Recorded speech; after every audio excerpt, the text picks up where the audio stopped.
Welcome to Live Fire Media Show, episode number 56. Jeez. This is a show we just, 56, dude. This is a show we discuss all things guns, gear, deep dives into movies, shows, games, and more.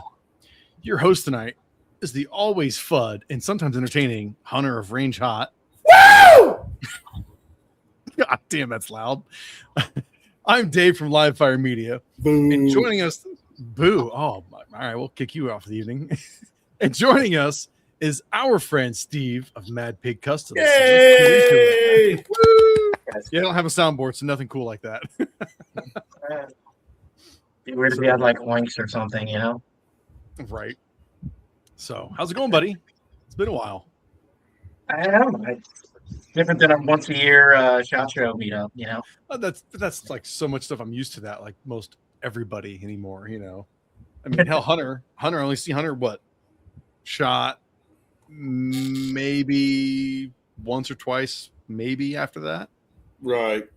I mean, like we try and do some shit from time to time, but I tried to get him to some different events like GunCon. Well, CanCon this year. He'd come down because CanCon was kind of his backyard. So he met us when we were at CanCon. But then GunCon, that was just a couple weekends or Yeah, that was a couple weeks ago. Yeah, that's a great show. Was it good? John is a dear friend, and I always want to go out. It's just the summer is such a god-awful nightmare for me. Dude, and that's the thing, too. Like, I think it's cool where he has it placed, but at the same time, yeah, it's like there's times where I think I looked at this year, I had basically one weekend every month. I was gone for some kind of show thing, you know, and it's like I don't mind it, but other times I'm like, damn, I'm going to do something. Oh, I'll do this weekend. Oh, I can't. I'm going out of town for work. It's like, shit, man. Like, but yes, as busy as the summer gets, if you can make it to GunCon, dude, you totally should. It's a really, really good show. I mean, it's one of the more fun shows I have. Talking with the media, you know, actually making real friendships. Like, there's plenty of guys that I knew, and because of GunCon, I've gotten to know them really well and hang out with them.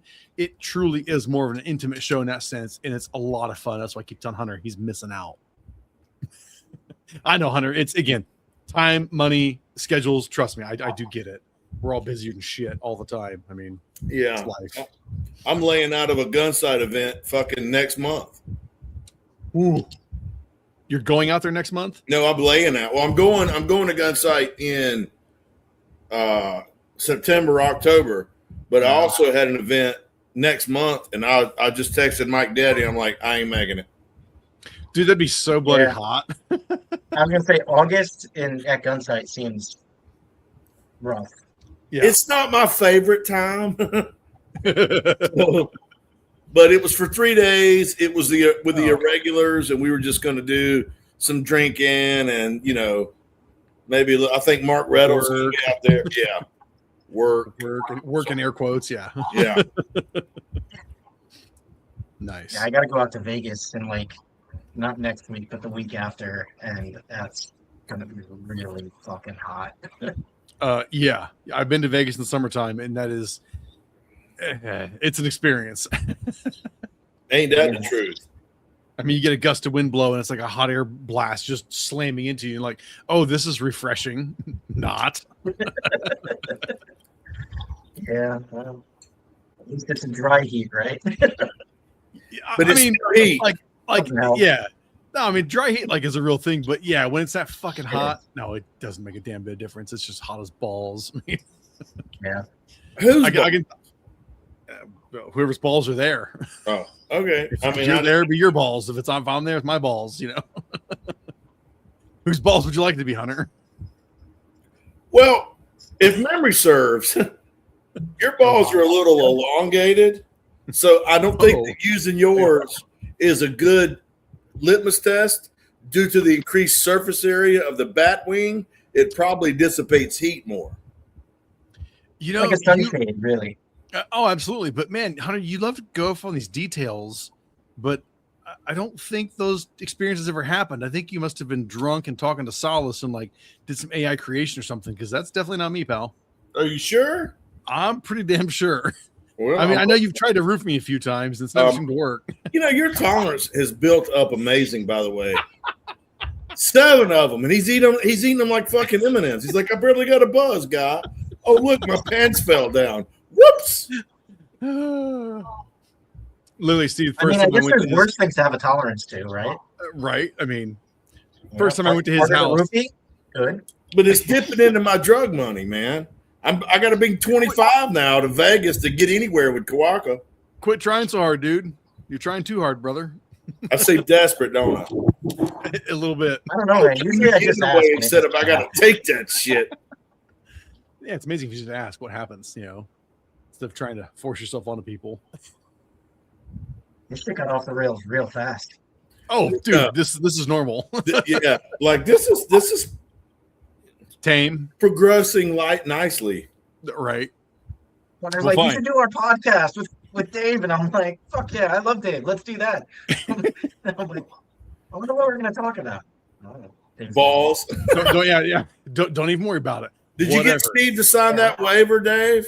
So he can't sue us? Hunter, shut up. We weren't talking about that. Just let me go. I'm sending you over. I'm texting you a DocuSign now, Steve. Please fill this out and post date it for like an hour ago. Did he level NDAs?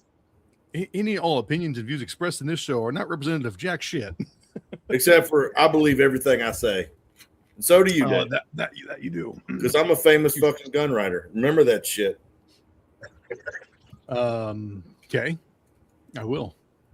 I appreciate the recollection there on it. If you forget, though, I'm going to re-remind you. Re-remind you? Remind? Yeah. Re-remind? Is that grammatically correct, I wonder? Ask me if I care. I'm from North Carolina, so yeah. A word spoken is a word understood. I say being Southern gives you a lot of passes. It's cool. Ain't that the damn truth? So fine, here. You know something more serious. I did finally get in that Outlier suppressor. Oh, yeah. You were talking about that on the phone.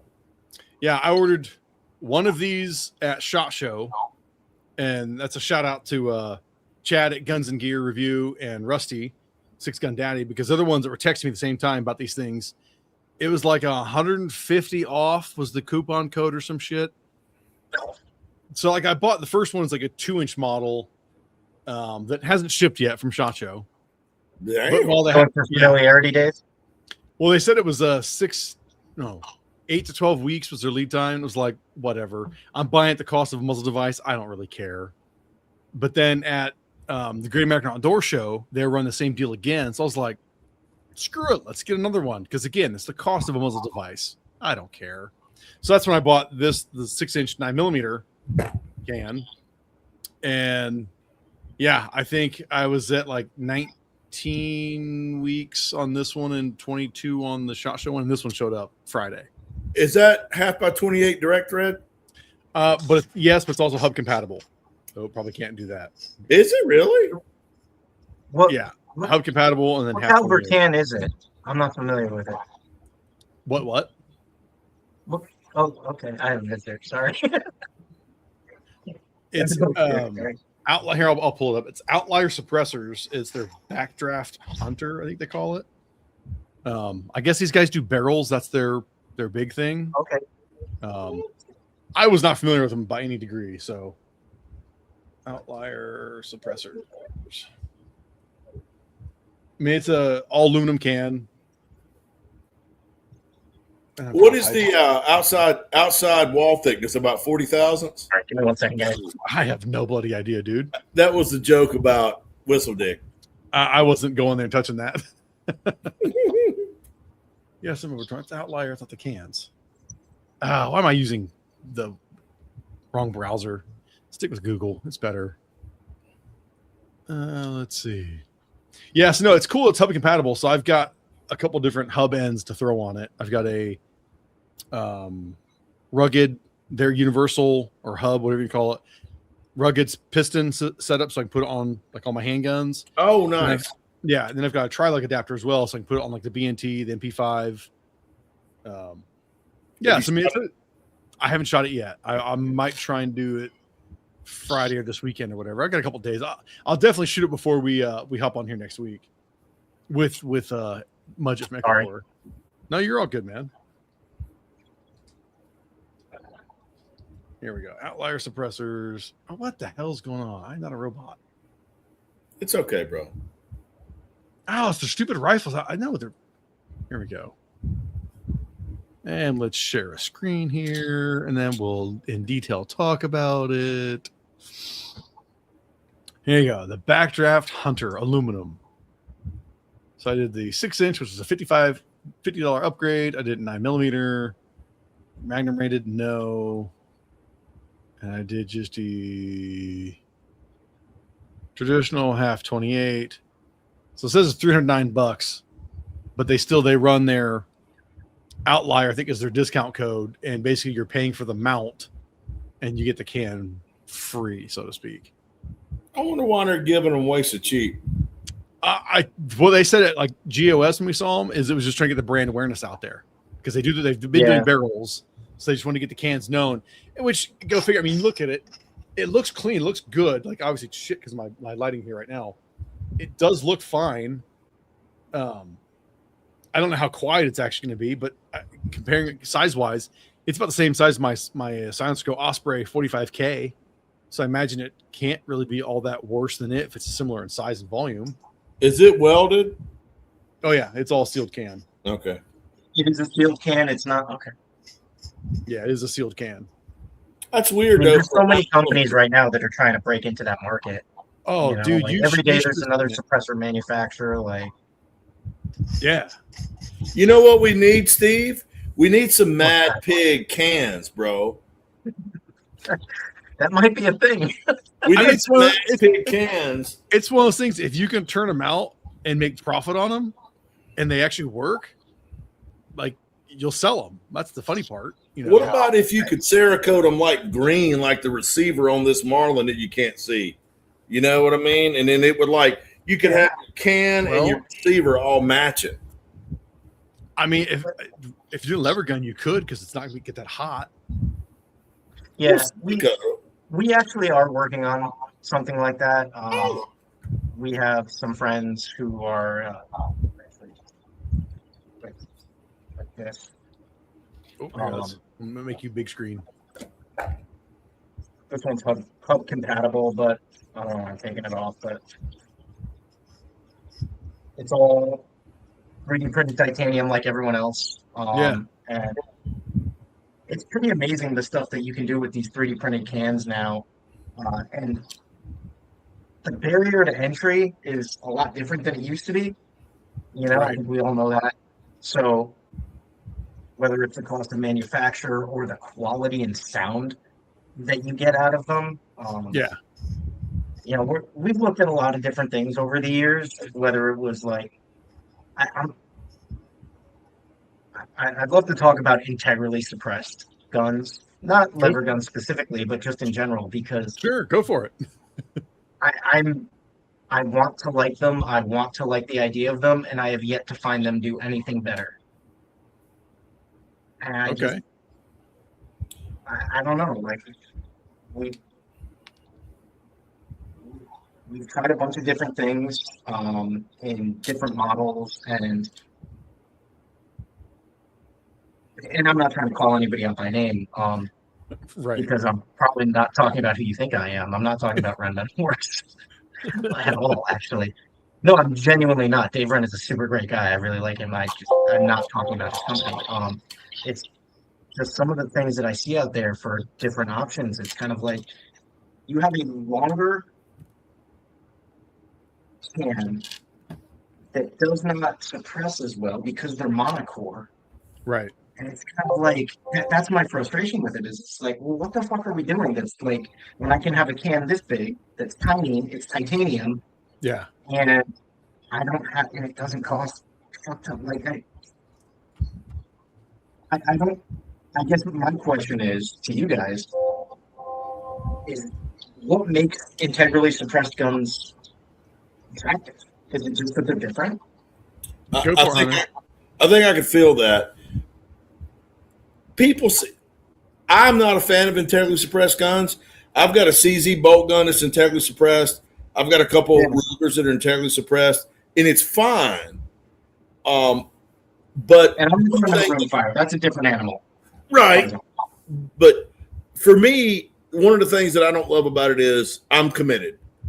I got to run the can, and or not. You know what I mean? You don't have a choice.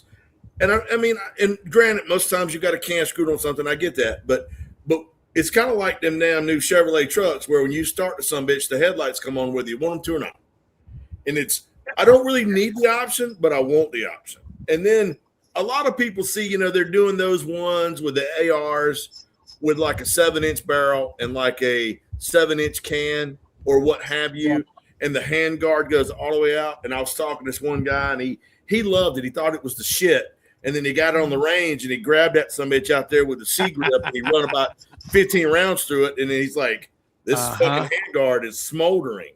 Yeah. And I'm like, and what can you do about it? Well, and that's funny when right there, Hunter.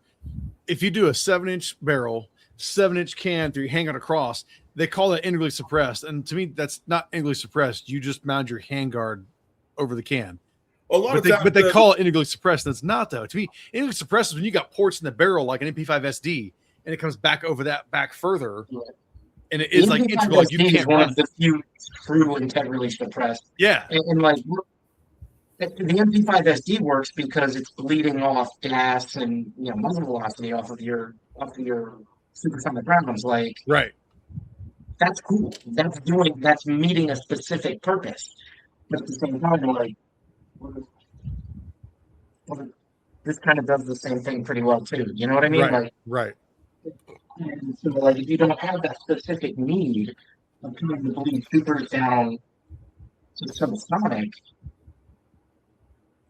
I bring this up because we get asked about it a lot, and I've been messing with some of them. And for like the Henry Supreme, for example, right? Because there's a bunch of those out there now, which I really suppressed Henry Supremes, and we played with some of them, and some of them are cool, right? Right.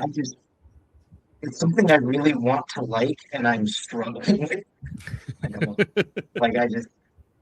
I feel like a carbon fiber barrel with a titanium suppressor is going to come in at a lower price point, give you better options. To your point, Hunter, you can take it off if you want, right? And it's not monocle. Right. That's the funny thing. I wish I had more time to like analyze more of the outfits that were there at CanCon, because one, I wondered how many of them are just doing another version of monocore. It's like, okay, if it's working well, cool. I'm not really gonna knock it, but is it really all that different? New. And then we get the 3D printed ones. Who's really printing all of them? How many outfits are actually printing their cans? Because I think there's only a couple outfits that actually print cans, and a whole lot more being white labeled, which is fine. I'm not going to knock it. High Point's in the same boat. We don't print our 3D printed can. We're having it done for us. So nothing wrong with that. But the whole integrally suppressed thing, I don't know. MP5 SD is the only thing I ever really thought about it. And I will tell you, I don't know if PTR, they're doing one, and they did show me how they've set their ports back like the SD, and it definitely shot 115s quiet. But here's the downside. It was very, very, very much an extremely modern MP5 style. So if you don't like that, you may not dig How was the first round pop on it? Awesome. It was genuinely awesome. I was pretty impressed by that. Yeah. And I feel like if you're using ports, you're not using like a monocore design. You know what I mean? Right, it's not, right. That's not really the same thing. That's modernized MP5 SD, which makes sense. Right. Yeah, it looks operator. It's tactical, and people like it, and it makes them feel like they're, an operator when they're out there where they're integrally suppressed, what have you. Oh, dude, and that's a lot of it. People want to look cool in that sense, right. And it gives you an excuse to look cool. Yeah, it gives them an excuse to wear their mechanic gloves out there while they shoot. Sure, I fucking range LARP all the time. I don't care. I'm all for it. Well, absolutely. But I don't know. But that probably is the bigger problem. Is there is too much. I won't say lack of information, but it's too much. Maybe LARP influenced information that people are like, "Oh yeah, I gotta have this integrally suppressed thing." Why? Well, because these guys, these dudes, all on Instagram said this was really cool way to go. Okay, but does it do anything different or better for your money? Like, I don't know. And I'm the last guy to tell you, like, don't buy like cool shit because you just want cool shit. Like, I have a wall of it behind me that I bought because I just wanted it. Like, Right. FNC was really fucking expensive. I wanted it because it was in heat, so I bought one. I apologize for nothing, right? Like, but I, yeah, I don't know. I think just with MadPig, I don't like making tchotchke stuff. Like Hunter, you and I talked about this, right? Like, We did. if I'm gonna make something, I want it to serve a legitimate purpose. Does it Right. mean I'm leaving money on the table as a business? Absolutely. People ask us to make all sorts of stupid shit, and I'll bet that it would sell. I want to. Like, it's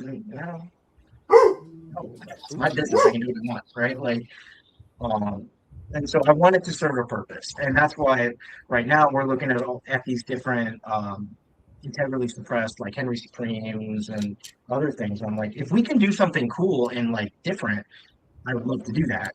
Um, you know, but I want there to be kind of a point to it. And sometimes that point is that it just looks cool, and that's okay with me too.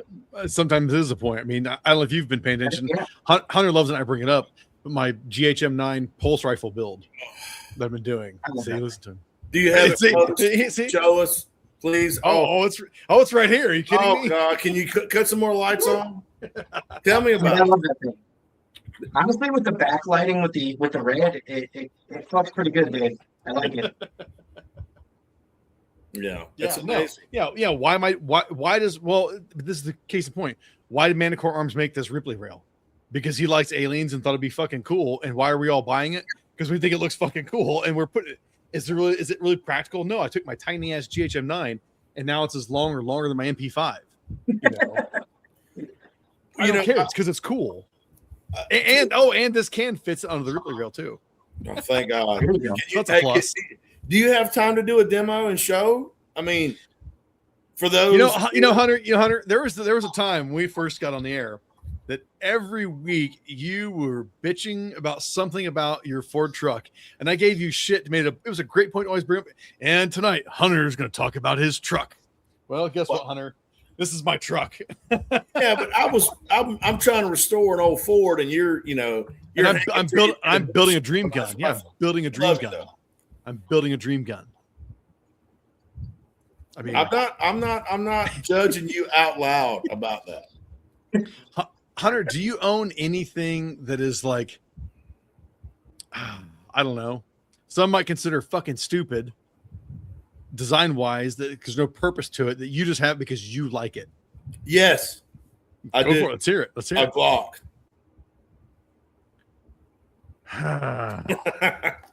Yeah. So the answer is no. I got it. I got a couple Glocks. So, there you go. Gotcha. Like I said, so you don't own anything that's crazy or goofy or spent some money on just because you won it and thought it was cool. Got it. I got a break action 10 gauge shotgun. Oh, cool. Feel like that qualifies. With an 18-inch qualifies enough for me. You really want to hurt yourself. Right. And the reason I bought it is because when you mash the button and it stock folds, the barrel folds forward. It's a single shot. I feel like I'm loading a fucking grenade launcher.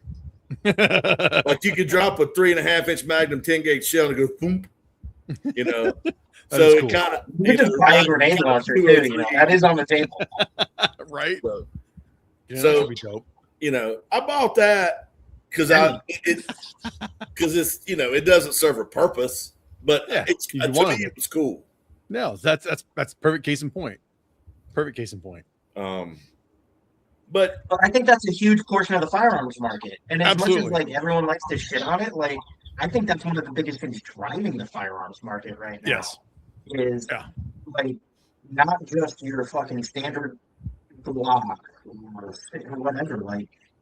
Those are always going to sell to a point, right? Sure. But I would say my company's probably chief among them. People don't go out and buy a MadPig rifle when it's their first gun. Right. We're not your market. That's not what that's not what we make. But we did pretty well. People like it. So clearly there's a market for it. And not just us, but like the Ripley rail is a great example. Like Yep. doing something different is the biggest thing driving the market these days. And I think it's truly innovate or die. Because if you don't, like anybody resting on their laurels is going to get their ass kicked. Yeah. But And I mean, how many companies have we seen just go tits up? Yep. A lot. Steve, to What's your up, honey? point earlier about you were talking about not building Chotsky bullshit, and you're like, I know a lot of it would sell, but you know, I have a thought on that. Not that you fucking asked, but I remember Kind of did. when I was talking with my buddy at B&T, and you know, we were talking about doing some reviews, and he said that we have a certain level of professionalism we like to exude. Yep. And you know, so Chris and I were talking about this, that, and the other. And so, you know, yes, maybe you could make some crazy shit that would sell, but some of the and I'm just speculating here. Some other people, maybe some of your more diehard repeat customers, wouldn't take you quite as seriously if you had a line of stupid shit that even if it sold well. Yeah. I don't own a gun company, so I don't know, but having a certain level of professionalism, you know, everything we make is cool, yes, but it's function over form first, and then everything else second. And that upholds that standard of quality. And then, you know, you want to do like, I know y'all have done some cool Cerakote stuff, and you can kind of give it a little bit of that bling factor. That's fine. But it's still, you know, the platform underneath that bling factor, if you will, is still a solid, reliable, no bullshit. That's what we try to do, you know? I mean, and there's a lot of companies that do that, you know? I'm not special. I don't know. I think that everybody has their niche, whether they want to be in it or not, or whatever. Yep. And you know, obviously, we've kind of carved out a fairly specific one, and we're still around when a lot of people said we wouldn't be, and I'm not planning on going anywhere. So I don't think I've done that through a lot of bad decisions. I've made a lot of bad decisions. Just to be fair, that's how I know things. But you know, here's the thing, like, man. Surprise! Look what I got. Remember this motherfucker right here? Oh yeah, I still have your line drawing. It's above my chalkboard in my office. Yeah, it has the grenade I launcher still on want the cease and desist letter, just so you know. If it wouldn't cost so much to have, and send it to me so I can fucking put it on my wall, please. I say if it wouldn't cost so much to have the attorney draw one up, I would do it. Just go, here you go. You'd be like, you really want to draw one up? Into Chat GPT and that's have true. someone I don't know sign it, and it would That do is the true. same thing for me. Just so we're clear, like It's just a token That is true. of rebellious. That's it. That Just is a true. little token. So Well, that's the kind of shit I forget about using AI for, is dumb shit like that. That would work. Well, it's like when High Point, we did all the money guns, the first run, you know, many years ago, we only did, what was it, 400, 200 of, we called them crisp and laundered, 200 of each. And after that, you know, high dripping became more common. So other outfits were like dipping guns themselves.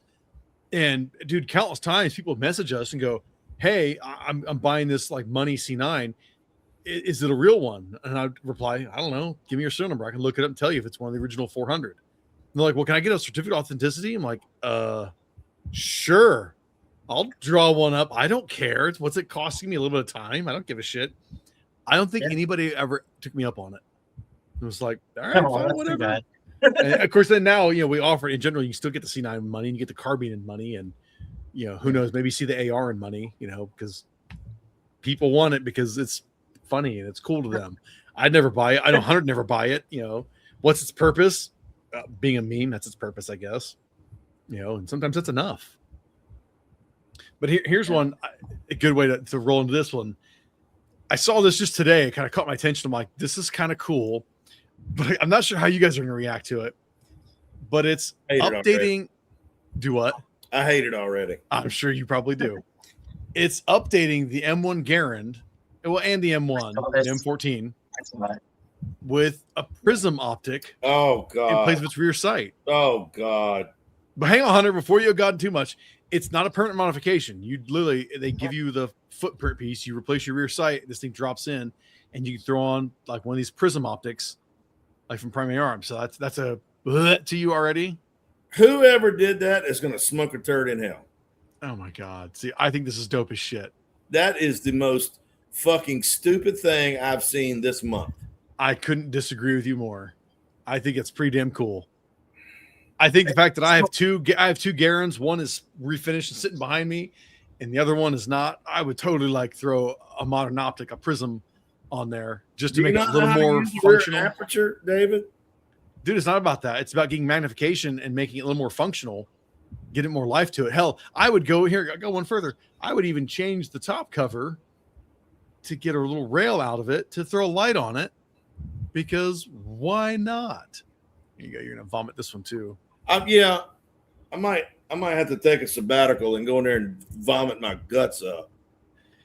See, and then there's where you're coming full circle with still being this constant FUD, and that's okay, man. You can be a FUD. Whoa, now hold on, fucker.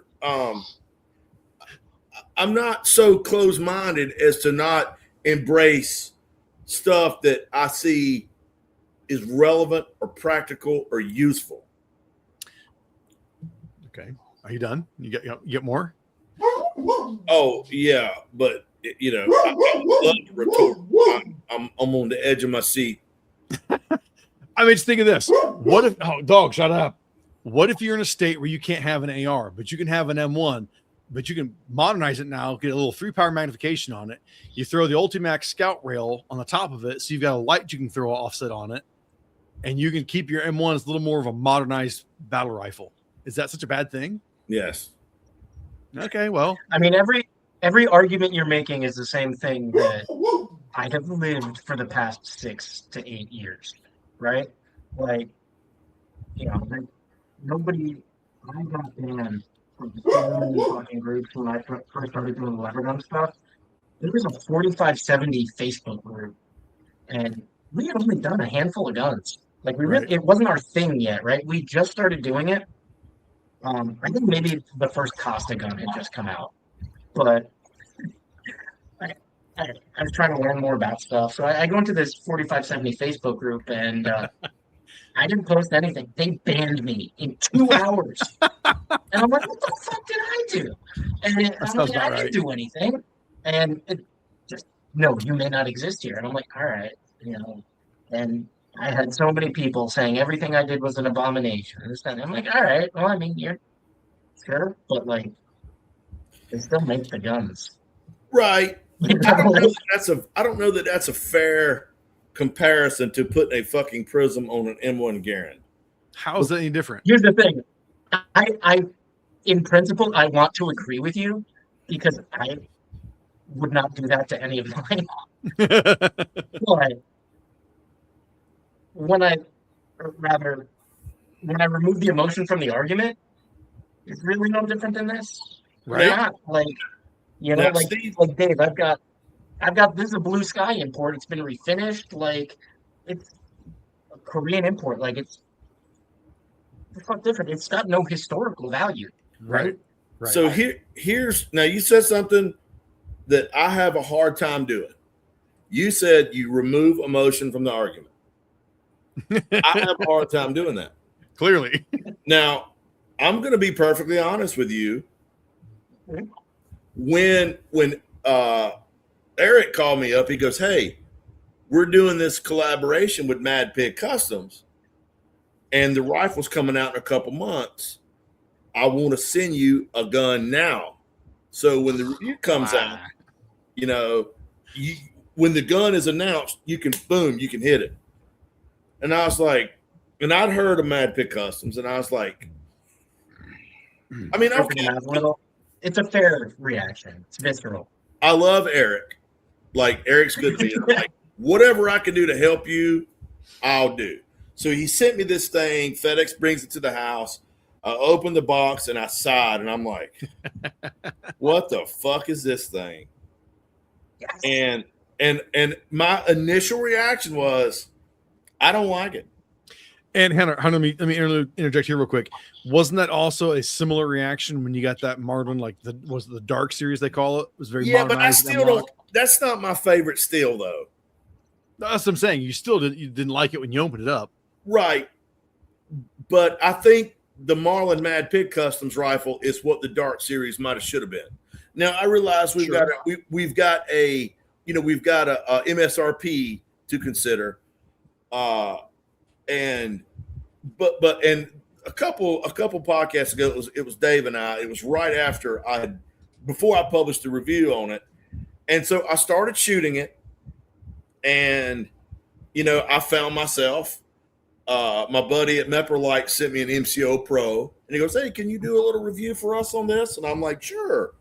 So I'm looking at this fucking rifle that I got from Eric. I'm like, "This thing's got a fucking rail on it. So let's just go all stupid. Let's just be a fucking complete moron and put a red dot on it." I red dot on a lever gun, and I just, I'm gonna probably get fucking AIDS from that. Which that one shocked my mind. You think that when you're not the first person to do it, it's been done a lot. Right. Hell, I've been rocking it for years. But I haven't done it because I know better. Okay, that's where you're being stupid. No, hold on, fucker. Yeah. Go ahead. I'm showing some. Go ahead. So, I mounted a red dot on it, and I took it outside, and at 30 yards, I'm shooting some steel with it. I'm like, okay, this isn't bad.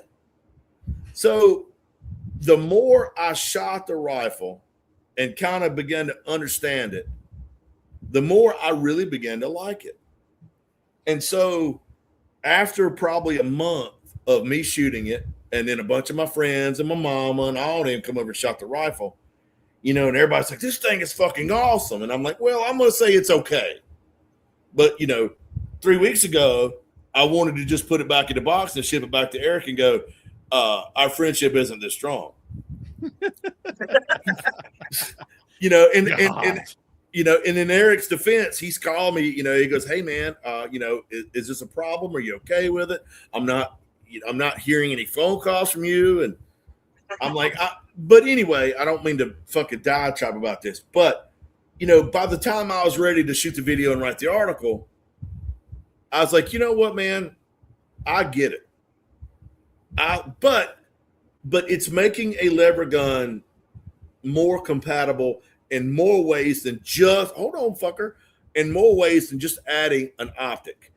I've got fucking M-lock. I've got a more comfortable fucking skeletonized buttstock with M-lock. I've got a nice pit. Like, there's a lot more going on than just throwing a fucking optic on it.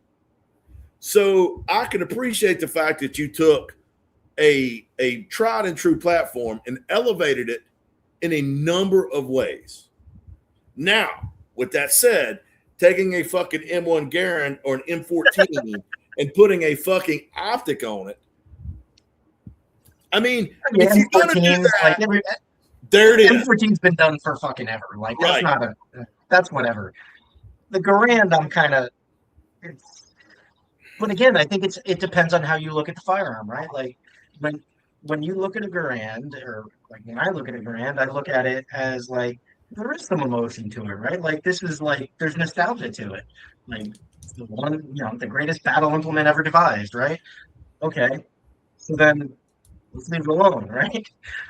Then I kind of did the same thing with lever guns, but I was like, okay, but people still use lever guns more than they use Garands. 100%. Right? Like, it's a more functional tool than it just is, right? So that's why we looked at it, and how can we make it more functional? And as to, I agree with you, and I tell Eric this all the time, like, this is what the dark should have been. We talked about that at the time, but it took us a long time to get where we are. But I think there's an education piece when it comes to stuff like this.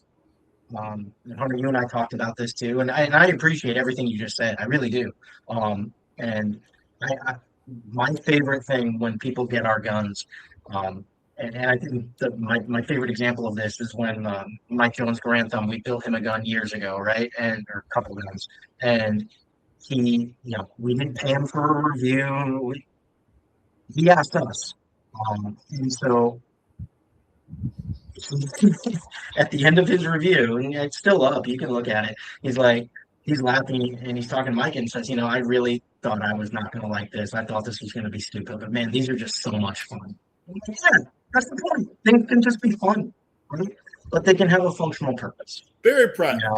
And that still falls in the same element of putting a prism optic on the back of an M1 Garand. Now, I'll say, if you only have one, I'm not saying do that to your one, because let's be honest too. It's also back up that one that you have. How often are you shooting it? How often do you want to shoot it? If it's a pristine collector's piece, probably not. Or if you're going to national matches with it, well, then clearly you're not going to. But if you've got multiple and you're like, you know what, it would be fun if I took one of these up more often to shoot it, but to modernize it, I might enjoy it a little bit more. This absolutely fit the bill, throwing a prism optic on there, changing the top handguard out, throwing a scout light setup on it so you can run it a little more. Why? Because you can. Or again, like I said, go the 50 state legal route. You can get an M1 Garand in pretty much every state, If you're going to do that, then do it to like a Springfield SOCOM.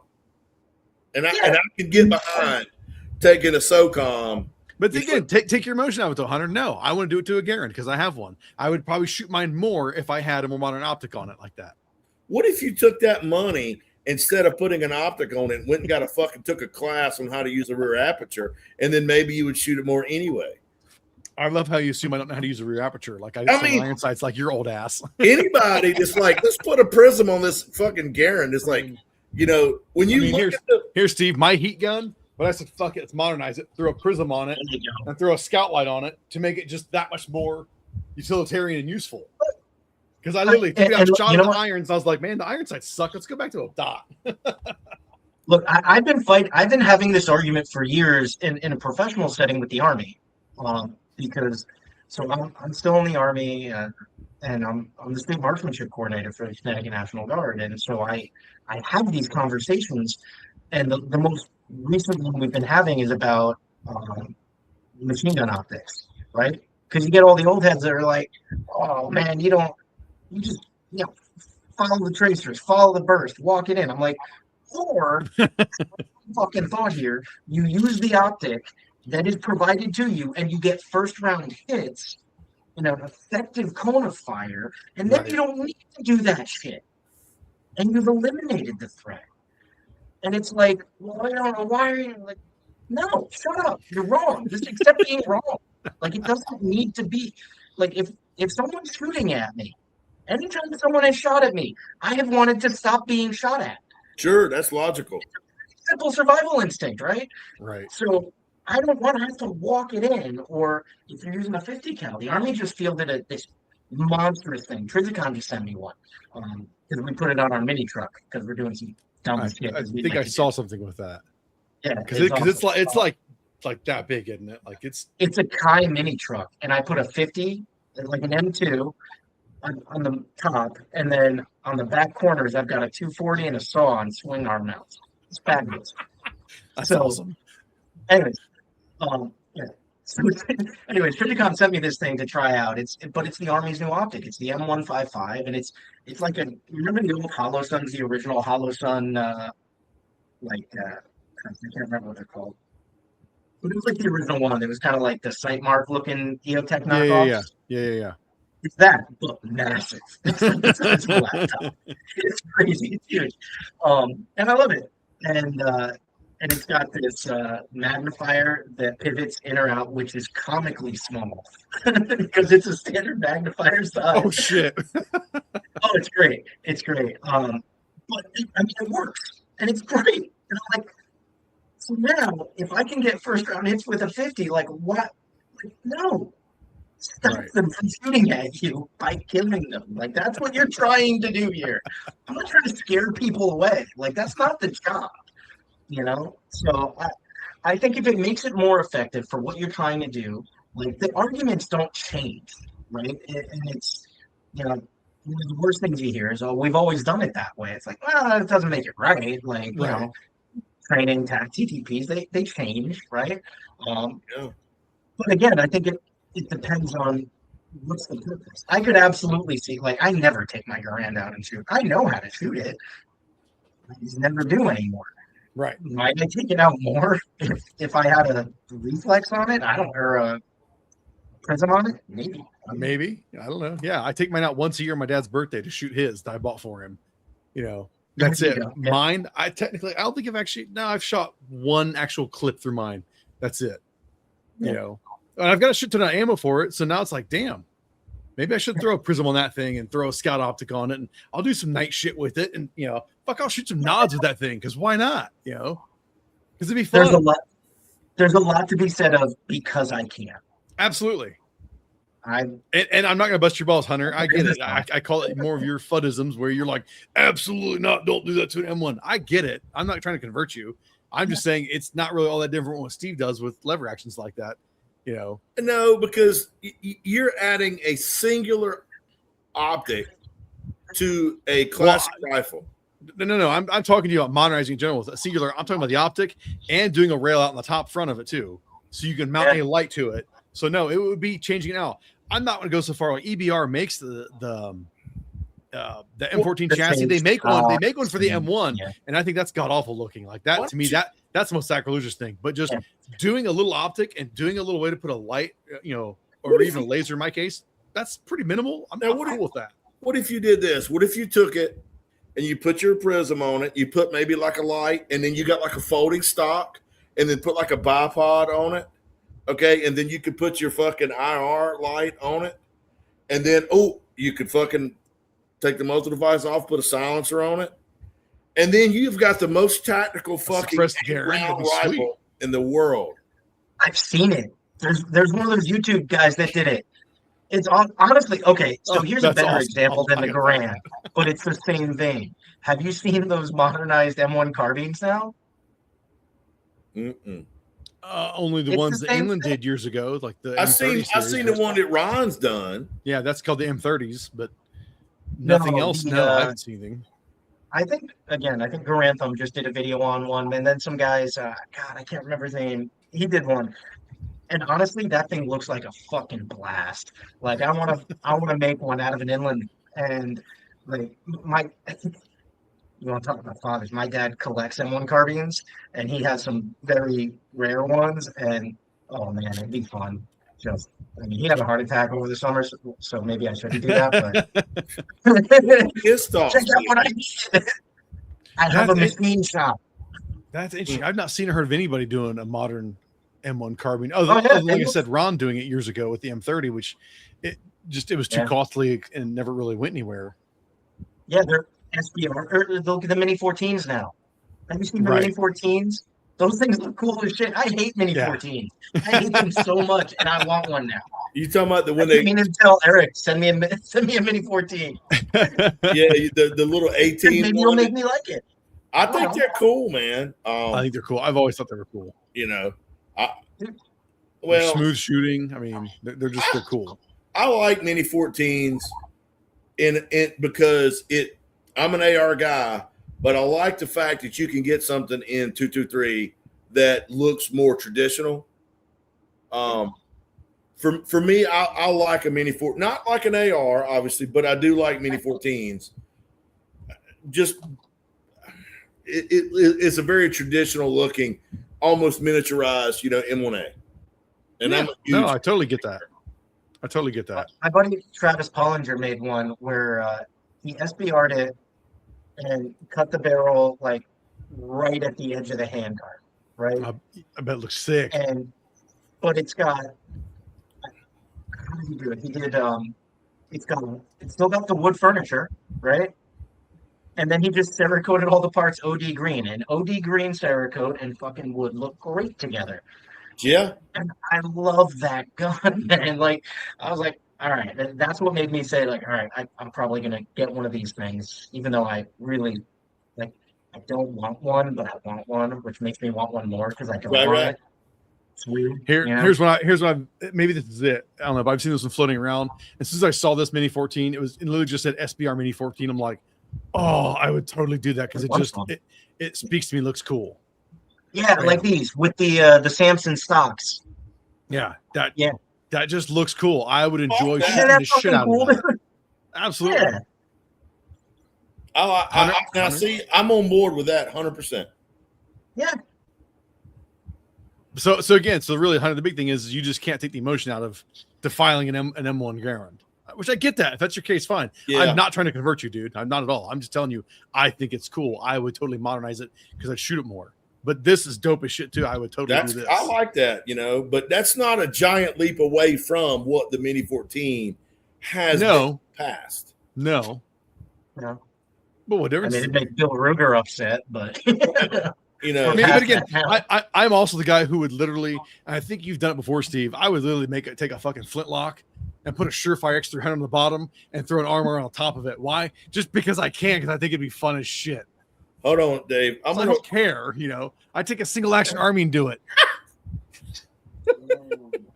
Now I wouldn't get a Colt. I would go get some I would get like a Uberti or Kiop or something like that and do it to it. But fuck yeah. You know what I really want to do, but I just can't. I can't afford to defile the base gun, but I want to do so bad. I want a Russian contract Winchester 1895 in 7.62 by 5.4, the lever gun. Or 1895. I want one in the worst fucking way. And I want to SBR that bitch. And I want to do all sorts of awful things. And if I ever come across, I had a buddy who was like, "Hey, Steve, I got one." And I'm like, "Oh, sick. How much?" He's like, $12,000. I'm like, "No." Yeah, it has limits. But no. Yeah, I have limits. Like, dude, find me one that's been bubbled already, and then I can fix it. Right. That's awesome. My shenanigans only have so much of a budget. Dude, that's a for real thing. Yeah. I'm trying to find this photo, Dave. You're cool, Hunter. That you sent me. This was when I knew that our friendship was. It's not over. Oh, but it's. You tell me which one is. I can probably find it faster. Just calm your tits. I'm so close. I don't need to calm my tits. I'm just saying I can find it faster. Probably. And by the way, you send me a lot of dick pics, man. Tone that down a little bit. You're so ate up. I'm just like, oh my god, what is wrong with you, dude? Yeah, I get nothing gayer than nothing gayer than a straight Marine. Yeah, right. There he is, right down there. Keep sending him. I appreciate it. I'll send you feet pics. Maybe manscape a little bit before you get carried away. Then clearly not getting my pics. All right, I got to be close. Well, let's talk about it, man. What is it? Do you remember the Python that you sent me? Yeah, still gonna do that. You talking about dick pics again? What's that? So I called Camille and told Camille under fucking no circumstances were you to get a Python. In so much as if I get wind that you do, you will never. Steve, this is what I want. No, I already have the cage system. I need a 3-inch. That's fucking cool. Thank you. No, yes, we've been fucking with those, Dave, with the Midwest furniture and stuff. I love those things. I hated them until I tried it. No, I like I said, I have the cage, and I bought it as soon as I could because I was like, I don't know who these guys are. If they can be around for a while, and now I just need the 3-inch Python. And I've harassed Colt a bit, and then Rich is like, "Yeah, we'll take care of you. We'll get you hooked up." And so the cage is sitting up there. But the coolest part was finally at the NRA show, I stumbled across these guys. They were close to my booth. So I got to actually handle one fully kitted out and with their trigger and their grips too. And I was like, yes, this is so awesome. Because why do I want this thing? This is to complement my 357 38 lever action that is all space cowboyed up. This is a perfect complement to it. And Hunter, I get it. You're just too old and fuddy. You don't get it. And that's fine, man. That's totally cool. I'm not dogging you for it. It's okay. You have your limits of modernized things. I don't. Yeah. Well, I mean, come on. I'm building the aliens gun. I'm trying to build an Auto 9 from RoboCop. I mean, dude. I reached out to Camille, and I talked to Camille and Rich about your Python, and unfortunately, that's going to be a no-go. Yeah, okay.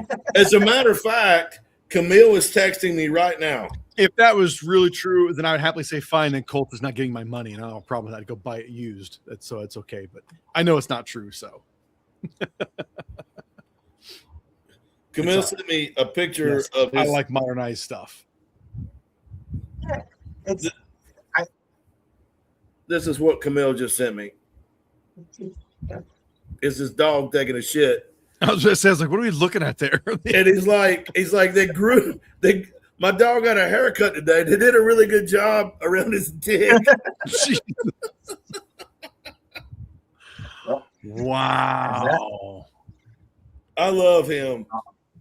Well, you should tell Camille if he doesn't want any surprises when he comes to the beach, I better be getting a 3-inch python before long. I told him to leave an upper decker in the fucking toilet before you go. No, I'm there first. Are you? Yeah, that's what I'm saying. If he doesn't want any surprises. Oh, I guess that makes sense. Yeah, guess you better warn him. Fuck. I got that bias backwards. I think I get Mom to swap the dates around or something. Nope.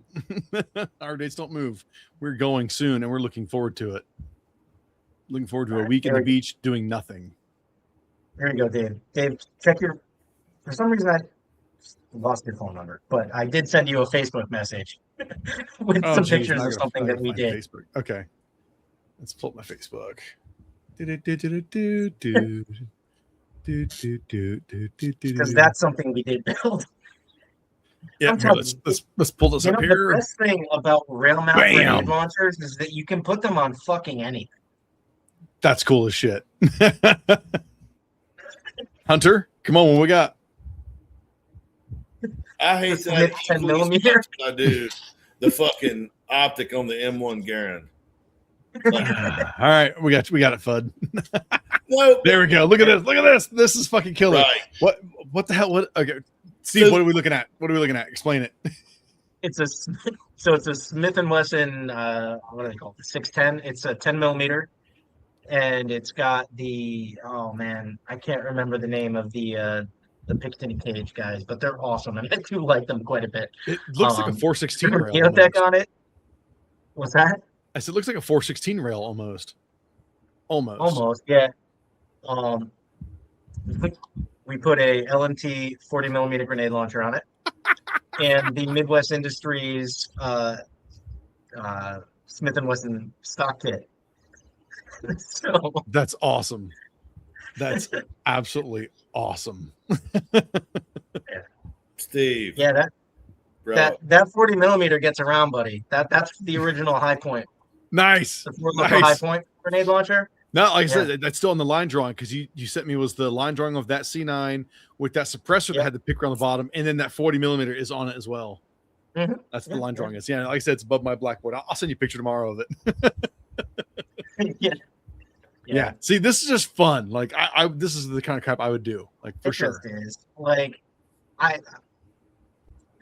now that's a 10 millimeter, right? So like with what Midwest was doing with the furniture, I was not on board at first.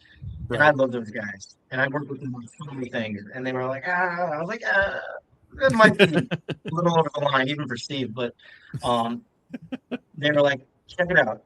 You ever shot a Smith & Wesson 500? And I'm like, yeah, and I never want to do it again. It's not fun. It's not pleasant. I don't enjoy it one bit. And when you do it with one of those, it changes the experience like 110%. I'm like, oh, I get it now. Like, I never thought of that. And like, it changes the dynamic. And so, like, I think for stuff like that, again, you're modernizing, you're adding function, right? And so they make a brace version. Just think about it. Like, we all know somebody who, as they get older, their eyes aren't as good as they used to be. Their dexterity may not be as good as it used to be. As I point at Hunter, he's flipping me off now. It can help. And I think that's cool. Like, that's a use case for it. It could also just be because you want to put a fucking grenade launcher on it. And it looks cool as shit. Yeah, why not? Look at that again. Look at that. That's badass. Grenade launcher on a revolver. That just looks sick. Yeah, right. What's the other that pictures? would be your modern day Matt. Modern day Matt. That would messages be. I sent you that on fucking Valentine's Day. Yes, you're the high point of my life. Jesus, I forgot about that.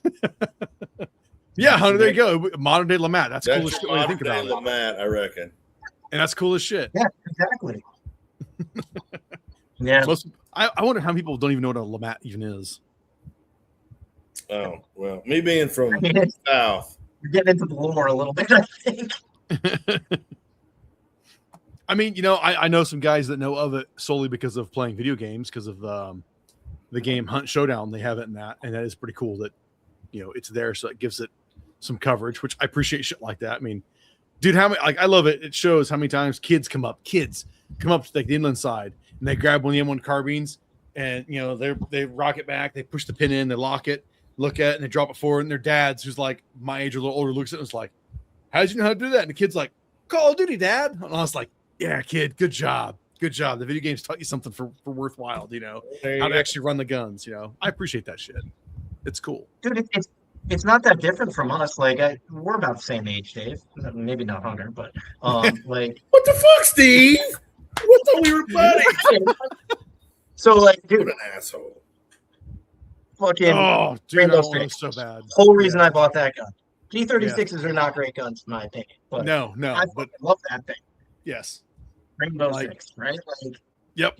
Like video games, dude. Like, Yep. my son knows how to do things now, and I'm like, fuck did you learn that?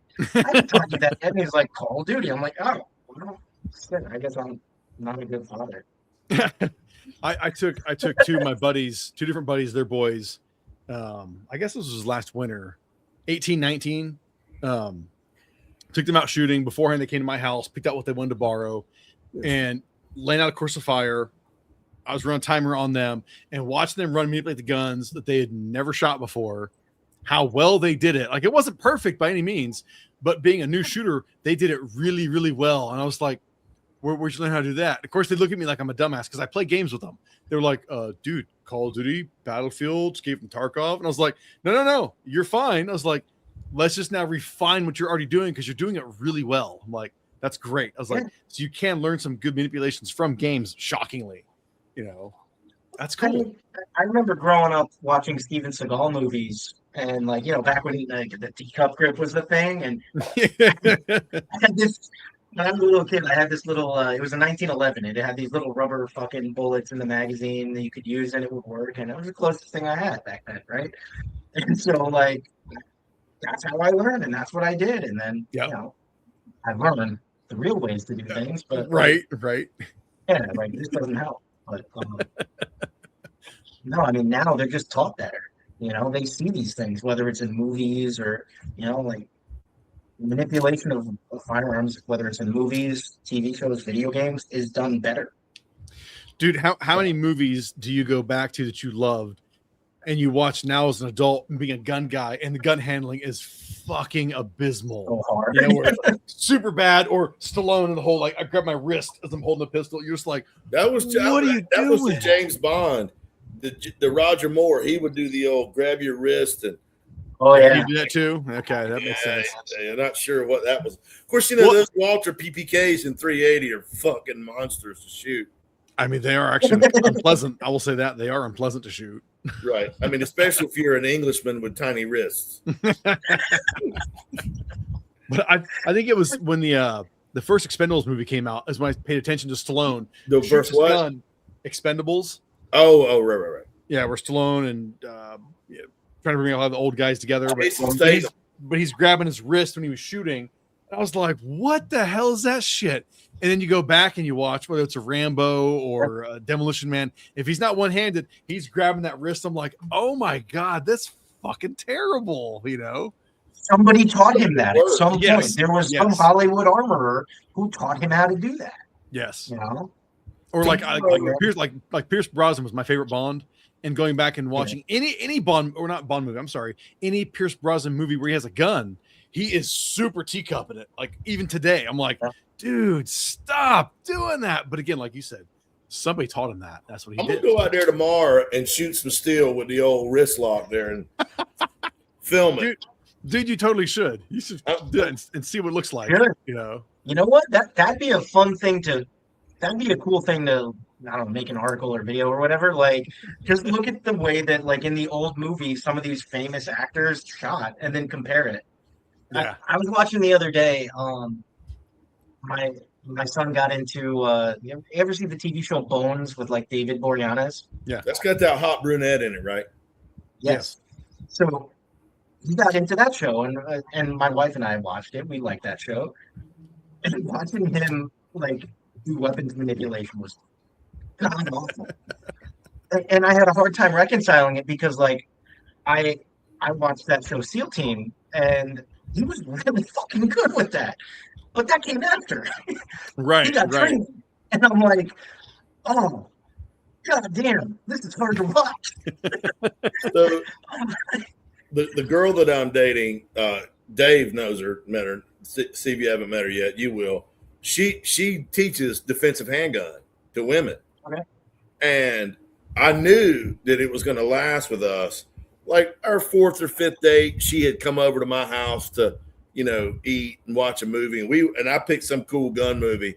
And she's like, she's critiquing the people. She's like, that's bullshit. Where did you, why, 1984 called her asking for their Weaver stamp back, and I'm like, I think things are going to go really well between you and I. Right. But we watch TV all the time, and something Candy does that I really enjoy. We're watching TV, we're watching a movie, whatever, and like something really fucked up is going to happen. People are going to come rob the place or what have you. And Candy will stop. She'll pause it and go, okay, Hunter. Oh, shit. If you're sitting there and this is fixing to peel off, what would you do? And we'll discuss it for 10 or 15 minutes about like, what do you perceive as the greatest threat? How would you handle this? There's a guy 4 foot away with a fucking knife and there's a dude 25 foot away with a shotgun, and she and I talk about that a lot. I don't know real world application. I don't know if that makes a fuck, but it makes for good discussion. Sure. Because her mind is like when she and I go to eat, we have to fight to get who's sitting at her back against the fucking wall. So, and I can appreciate with her, and she's pretty fucking handy with a handgun. Well, in that case, I'd say she's younger than you, right? No, she's 55. Oh, damn. Well, I was going to give her the joint or I lost my words there. I would say if she's the younger one, you put her back because she can move faster than your ass could. But fuck you, motherfucker! I could outrun you in a foot race. Man, I had nerve with that one or what? Next fucking time, we'll have a foot race from High Point to fucking Ruger and back. Dickhead! I want to see that. Wow. Yeah, I can run I can run a 26-minute mile. That's really bad. No shit, right? Oh god, that was funny. Yeah. Anywho, but whatever that means. And fuck you too, Dave. There we go again. I'm just. It's funny. Even another one I've gone back and been rewatching. X-Files a good bit. Always love that show, but man, like it holds up really well, except when it comes to like the gun handling shit. It's so bad at every level, but nicely enough, the show still holds up so well. Otherwise, it's easy to just kind of just let it go. But yeah, there's so much just horrific teacupping, and it's just bad. It's so bad. I wonder if so. I watch. There's a couple different defense attorneys that I watch on YouTube, and a lot of them specialize in personal defense law. Okay. And I can't remember this guy's name. He was a former prosecutor, and now he's a defense attorney up north somewhere. Fuck. Anyway. Yeah. So they did a poll, and I think it was the last midterm election, and 13% of the people, now this is a self-reporting poll, 13% of the people that responded say they carry a gun either most or always, and like another 23% of the people say they carry a gun at least sometimes.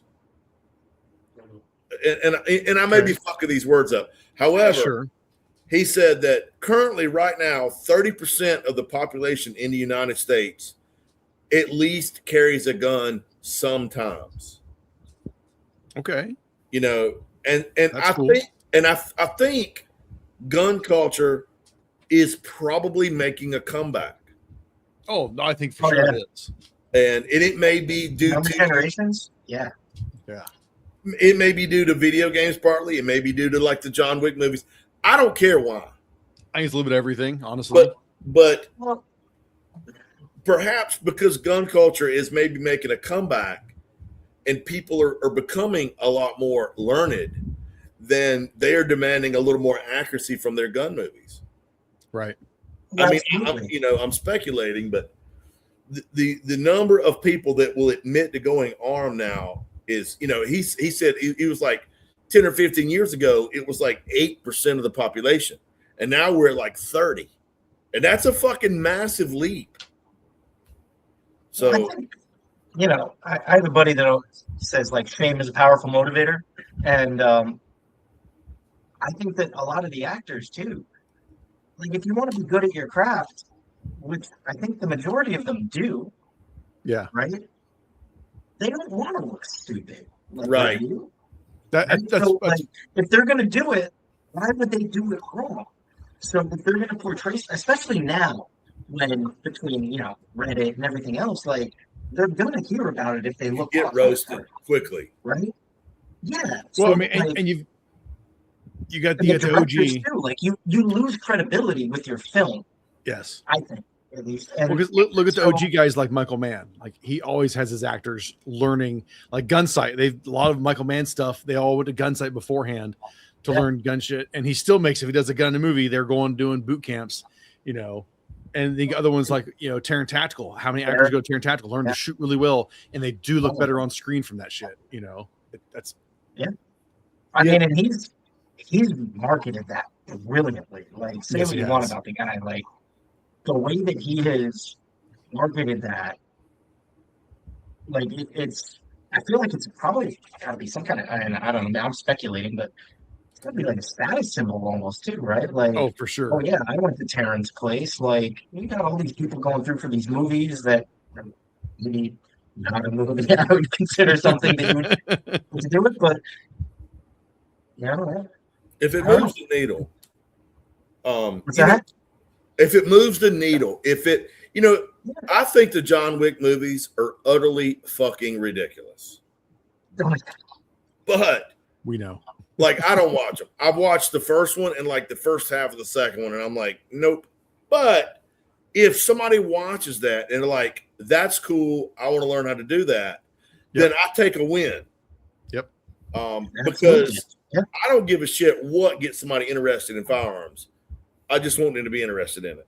Yep. So it doesn't matter. It doesn't matter. Whatever hooks you, doesn't matter what it is. We gotta keep growing the population of the gun culture, man.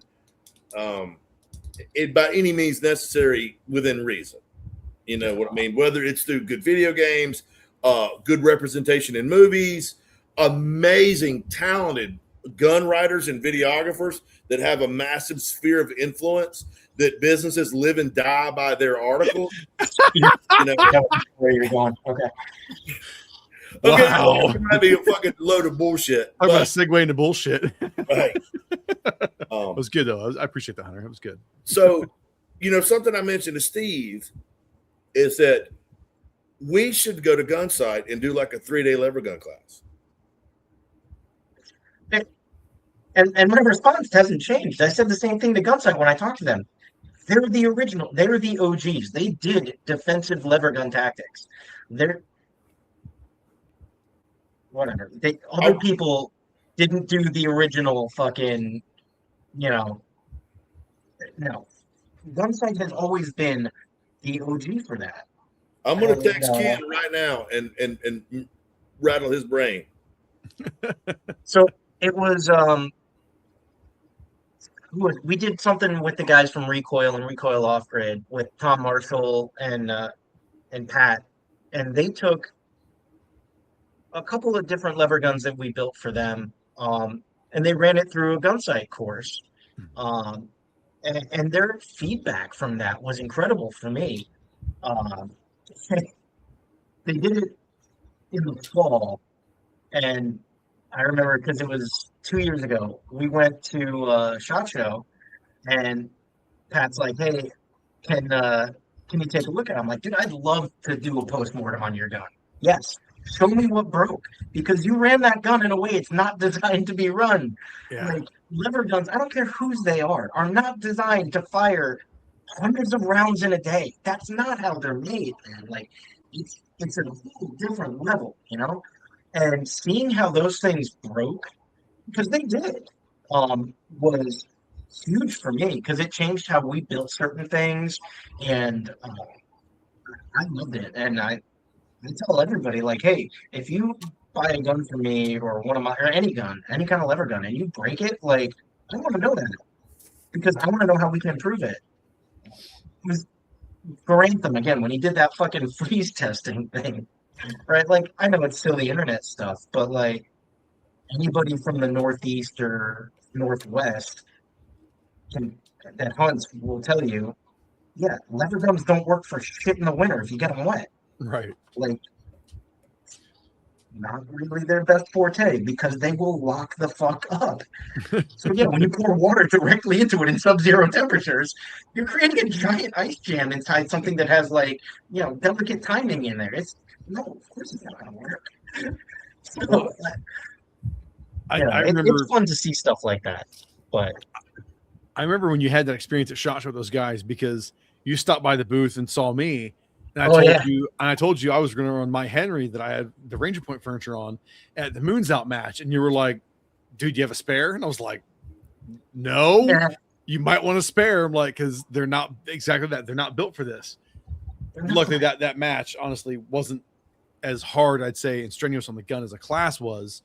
But the elements of freezing my ass off in sub 20 degree weather and trying to pull rounds off of or out of either a quiver or a pocket or a pouch, and then with cold, freezing, numbing hands, trying to feed those in the loading gate was an experience in itself and a pain in the ass. Would I do it again? Probably not. Am I glad I did it? Absolutely. Did you print that quiver? Can argue about like. Go ahead. Sorry. Oh, I didn't mean to interrupt you. Dave, did you print that quiver for me? Fuck no, I need to, because I want to get that done before I come to the beach. Making a note. I won't. Is it in-lock? Yeah. How many rounds does it hold? 6 or 8. Can you print me 2? Yeah. Print me 2. Yeah. I want one on the buttstock and I want one on the handguard. Yeah. Please. Yep. Steve, I can tell you was another buddy got somebody's 45 Colt lever action. I don't know whose it is. And he messaged me and he was like, hey man, it's like, did you could find like a quiver to print for me for this thing? I was like, sure. And I found somebody's that was clearly a take off the Ranger Points quiver. Yeah. But the only STL I could find was for a 44. I couldn't find anybody out there with a 45 Colt because it's just not as common. I was like, well, shit, it should be a matter of just dropping a negative cylinder Tinkercad of the dimensions of a 45 Colt. I was like, that should work. So I did that, and I don't know, within a few minutes, printed that thing up, grabbed one singular round, bought of a friend of 45 Colt, shoved it in there, and I was like, all right, stiff. Like, it comes out. Like, checked every one of them. Like, hey, that works. It still has a spot in there for the O-ring, like the Ranger Points do. So I was like, hey, this is cool as shit. And then, of course, I found a couple more for the 38 through 57. So I was like, Hunter, do you need a couple of those things 3D printed? Because, of course, I bought my gun and bought those quivers before I bought the printer. So I didn't do that shit. But so, yeah, I'm going to print Hunter a couple M-lock quivers. I'm going to hang it off this. And, whenever we shoot a match or whatever, I've been talking to Eric. We're doing some guerrilla marketing on the MadPig Marlin rifle. And so, I'm going to try to take it to a couple matches, maybe go take a class with it. And so I think it'd be cool to have some 3D printed quivers, not like store-bought per se. I think that would just add a layer of, oh, that's kind of different, interesting. You know what I mean? Something else I realize I'm going to do too. I'll either send you links. I might print you like 4. Okay. I'll either send you links, or if I can print clips or another mount solution, ones to put in your belt. Because this year or last year, wait, how do I say it? This year at Moons Out, Ivan Kit Badger, when I ran into him, he was like, dude, he goes, I'm pulling a you. And I was like, you're pulling a me. He goes, and he pulls his jacket up and he had 2 quivers of lever action rounds on his belt. And I was like, what the hell? And he goes, yeah, I'm gonna run a lever action like you did, man. I was like, dude, you realize how like kind of abysmal that was? And he goes, yeah, but I'm just gonna try it, man, because it's cool. And you did it, so why not? I'm gonna do it. I was like, fuck yeah. But the point was, he had the same quivers on the gun, mounted actually on his belt. And I was like, that's slick, because I pulled from the gun, I pulled from a dump pouch, I pulled from like a kangaroo pouch, I pulled from everywhere I could. But having them actually on a belt might actually be a really, really better idea. Pretty cool. Yeah. Send me those STLs, Dave. I want to try that. What's that? Can you send me the STLs? Absolutely. I'd love to try. I'm big into 3D printing, and it's actually one of the things it's crazy the stuff that's out there, right? Oh, it's absolutely insane. Here, Steve. Here's old one from you. Yeah, buddy. We'll get you one. Don't worry about it. But like this, I found this stock for a Henry rimfire, and it's basically a knockoff of the chisel machining stock. But I'm impatient. I got tired of Henry trying to push for them to make their suppressor capable ones. So we cut the barrel down to 16 inches. We made our own barrel band that drops the magazine tube. We threaded it. I modified this excess handguard to work for the 22. It's a lot more work than a $200 22 deserves, but I really one day will finish it. But I found this file for the stock, and I think it's so fucking cool. And so that's cool. Right? So I printed this out of I think a PA6 CF. So like the carbon fiber reinforced stuff, which again is more than this needs. Yeah. But I love 3D printing. We use it for so many things around the shop. Our laser fixtures or you think of something, and either if you can't find the file or if you have the know-how to then start designing the stuff, it just becomes kind of like an addicting little fun thing to do. I mean, my wife digs it from just utility of silly things around the house, from cutting board holders to actual corner shelves, or like this week I've been printing beach cup holders, that we can stuff down in the sand and put our cups in so they don't fall over. Why? Because I can. Why buy them? Oh, I'm going to do that right now. Dude, I found this thing on Maker World. It's a mag loader. Oh, no shit. Yeah, dude, it's cool as fuck. It works, right? And it's got the little lock here. So put it in. It locks the magazine in place. And then you literally just fill the hopper and it'll... And the hopper makes sure they're oriented the right way. Like they can't go backwards. I forgot to leave the magazine in it. Well, yeah, it'll only. Can you see it? Okay, yeah, I can see it. It'll only let it load one way.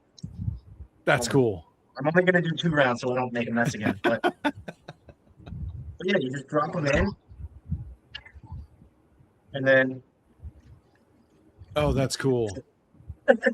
Yeah, that's something still I need to print because I'll have fun with it. My kid will enjoy that one too. Dude, it's on Maker World, right? I was like, oh, this is cool. That's my first go-to is a Maker World. Yeah. If you're using bamboo, right? But I found a really nice. Somebody made a cheek piece for the Midwest series of stocks, so it's got a comb that goes over. And again, it's on Maker World. If you go on Maker World and look up Midwest Industries, it pops up. It's designed for the Marlin stock. I fucking love it. That's awesome.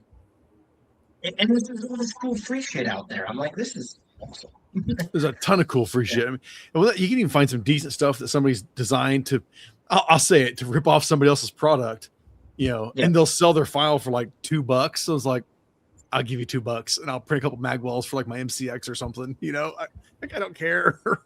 I may have printed some mag pots. I bought some too, but I printed. I mean, there's all sorts of little shit, man. We these little, just a little stand. Yeah, some gun stands. Right? Yeah.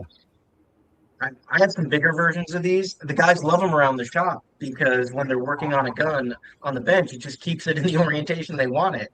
Right. There's have you ever looked at Tool Trace AI? You ever seen that? No. You familiar with Gridfinity? Yes. Here, hold on. I'm going to walk away from it. I want to show you something. Tool Trace AI. Because, Gridfinity is a pretty slick system. I've not used it yet. But the wife and I keep looking at some different applications where we can use that. But no, Hunter, I'm certainly never going to tell you like you should buy a 3D printer because it's just another thing to fuck with. But dude, the utility of some of the things you can do. Well, like, I don't know how many accessories out there are so stupid expensive. You're like, man, I want to buy this. Yeah. But if I have capacity to print it, to at least try it and then go, oh, damn, this works. But now I'm going to go buy the real thing that is machined out of aluminum, steel, whatever. Yeah. Like, well, Chad's got it's totally worth it. Chad's got a nice one, and he mentioned to me, he goes, hey, man, if you want to come over and print shit, I'm like. And that's the funny thing. Somebody says that, but that doesn't mean shit to you until you start looking at like the things you can do. Right. And you'll just spiral into this rabbit hole going down like Maker World alone, finding dumb things from like shoe holders and hat holders to just gun accessories. Like all my PMags hanging on my shelf, they're all 3D printed PMag holders that I then bought magnets on Amazon, put those into it and stick them onto my safe. And there's my mags are now all like stored nice and neatly. It's dope. When like 7.62 ammo cans, how they if you ever fuck with like belted 7.62 ammo? Mm-hmm. All right, so the ammo can, there's space between the front of the ammo can and the rounds. Yeah. Like when you just have them laid in and they just kind of fall over on each other. So I'm getting ready to do a bunch of machine gun shooting. So I've been loading 7.62 belts and 5.56 belts. And when I was in Afghanistan, I remember I had this problem and it drove me nuts. So I created just a ready box where I took like a 1/2-inch sheet of plywood and I just used some liquid nails I found on the fob and glued it to the front. I was like, all right, well, that was a long time ago. So I can do better with that now. So I did it over the weekend. I took and I used AI to do it. And I used Claude. And I said, here's what I want to do.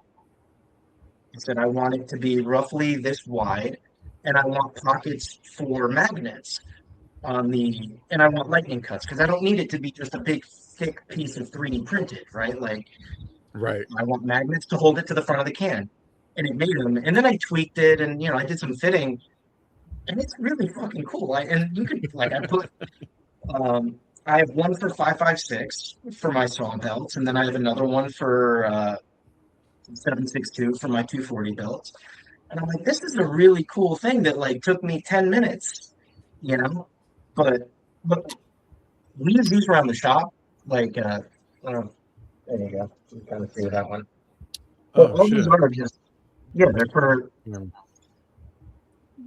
a load. Oh, bits.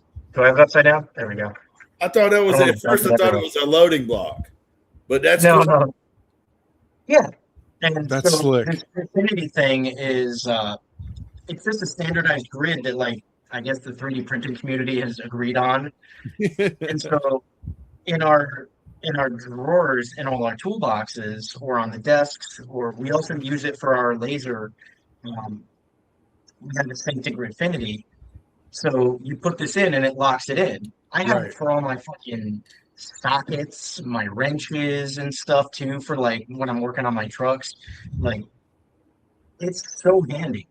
That's awesome. So I've been printing these things for all the gunsmithing workbenches in the shop, so that now it's not just because I used to love the Brownells blocks, just that Delrin block with all the holes in it. Yeah. I still have them on all my workbenches. I love those things. This is better because it tells you what's supposed to be there. That's slick. So now it's like when you're looking, you're like, oh shit, okay, I need a T9 torque spit. Yep. Here it is. Like, and more importantly, when it's missing. Right. Like my socket sets, I printed all the holders for my socket sets. It's like I know when one's not there now because I see the gap and I see what it is. That's why I usually my sockets are a mess. Dude, do it for your sockets. I'm telling you, it changed my life. As stupid as it sounds, like I love this. For gunsmithing and like the gun community, there's so many cool things you can do with 3D printing that, like, especially if you're a business, if you're not doing it, you're missing out. Yeah. Well, that it was funny. It was like, so obviously, again, my pulse rifle, this is off of a kit I found online where it's all the files to actually build just a full on 3D printed pulse rifle. So I just grabbed I just grabbed their mag part of it, the mag clamp shell, to see how I could make that work on the BNT. And like, it gave me some ideas. I was like, okay, I think I know it's how it's going to work out. But I was coming in Tinkercad, just trying like, how do I build, I think it's the wrong side of the piece now. Go figure. How do I build this thing to really interface like this? Yeah. And so I kept hitting a wall on this. It kept starting over multiple times. So I pulled a Hunter.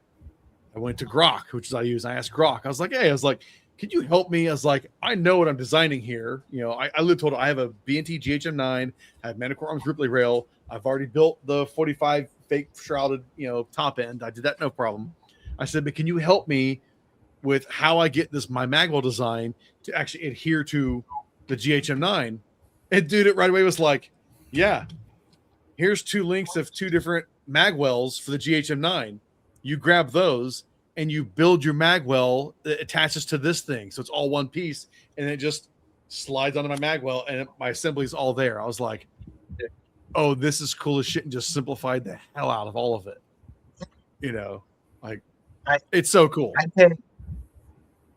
I'm paying for like the Claude right now. I'm paying the expensive one. It's like $100, $200 a month, but like it's doing my website. It's doing all this shit that I don't have time to do, right, or I don't have the skills to do. And it's like, dude, my website sucks. I'm the first to tell you that. Like, and I say, here's what I want it to do, and then it'll do it, and then I'll say, no, I don't like this. Do better. And it says, okay. And I'm like, dude, it's amazing. Like, just make sure whatever you have it do though, when you're done, tell it thanks. Yes. Be polite. Yes, I do agree with that. Terminators, it'll remember you and go. Exactly. I love that meme that shows endoskeleton saying, no, he always thanks me for the work. Oh, okay. He's a good one. I uploaded that to Solace, and I'm like, hey, man, when you become self-aware and you're generating robots, don't send a kill squad to my house. I've been pleasant to you. And he's like, you will be spared the assimilation. You will be allowed to live. Yeah. So. No, it's cool, man. I think especially if you're building guns, working on guns, like printers aren't that expensive anymore. Right. Especially the bamboo really ones that just fucking work. Yes. Like, yes. I don't know that I've done a factory tour ever that didn't have at least a bank of 3D printers making shit. Right. Because you can wrap and prototype stuff so fast. It's not even funny. I mean, the last time I went to Ruger, they had just put in every production line has a dedicated 3D printer for that production line engineer. So if they need something, they just make it.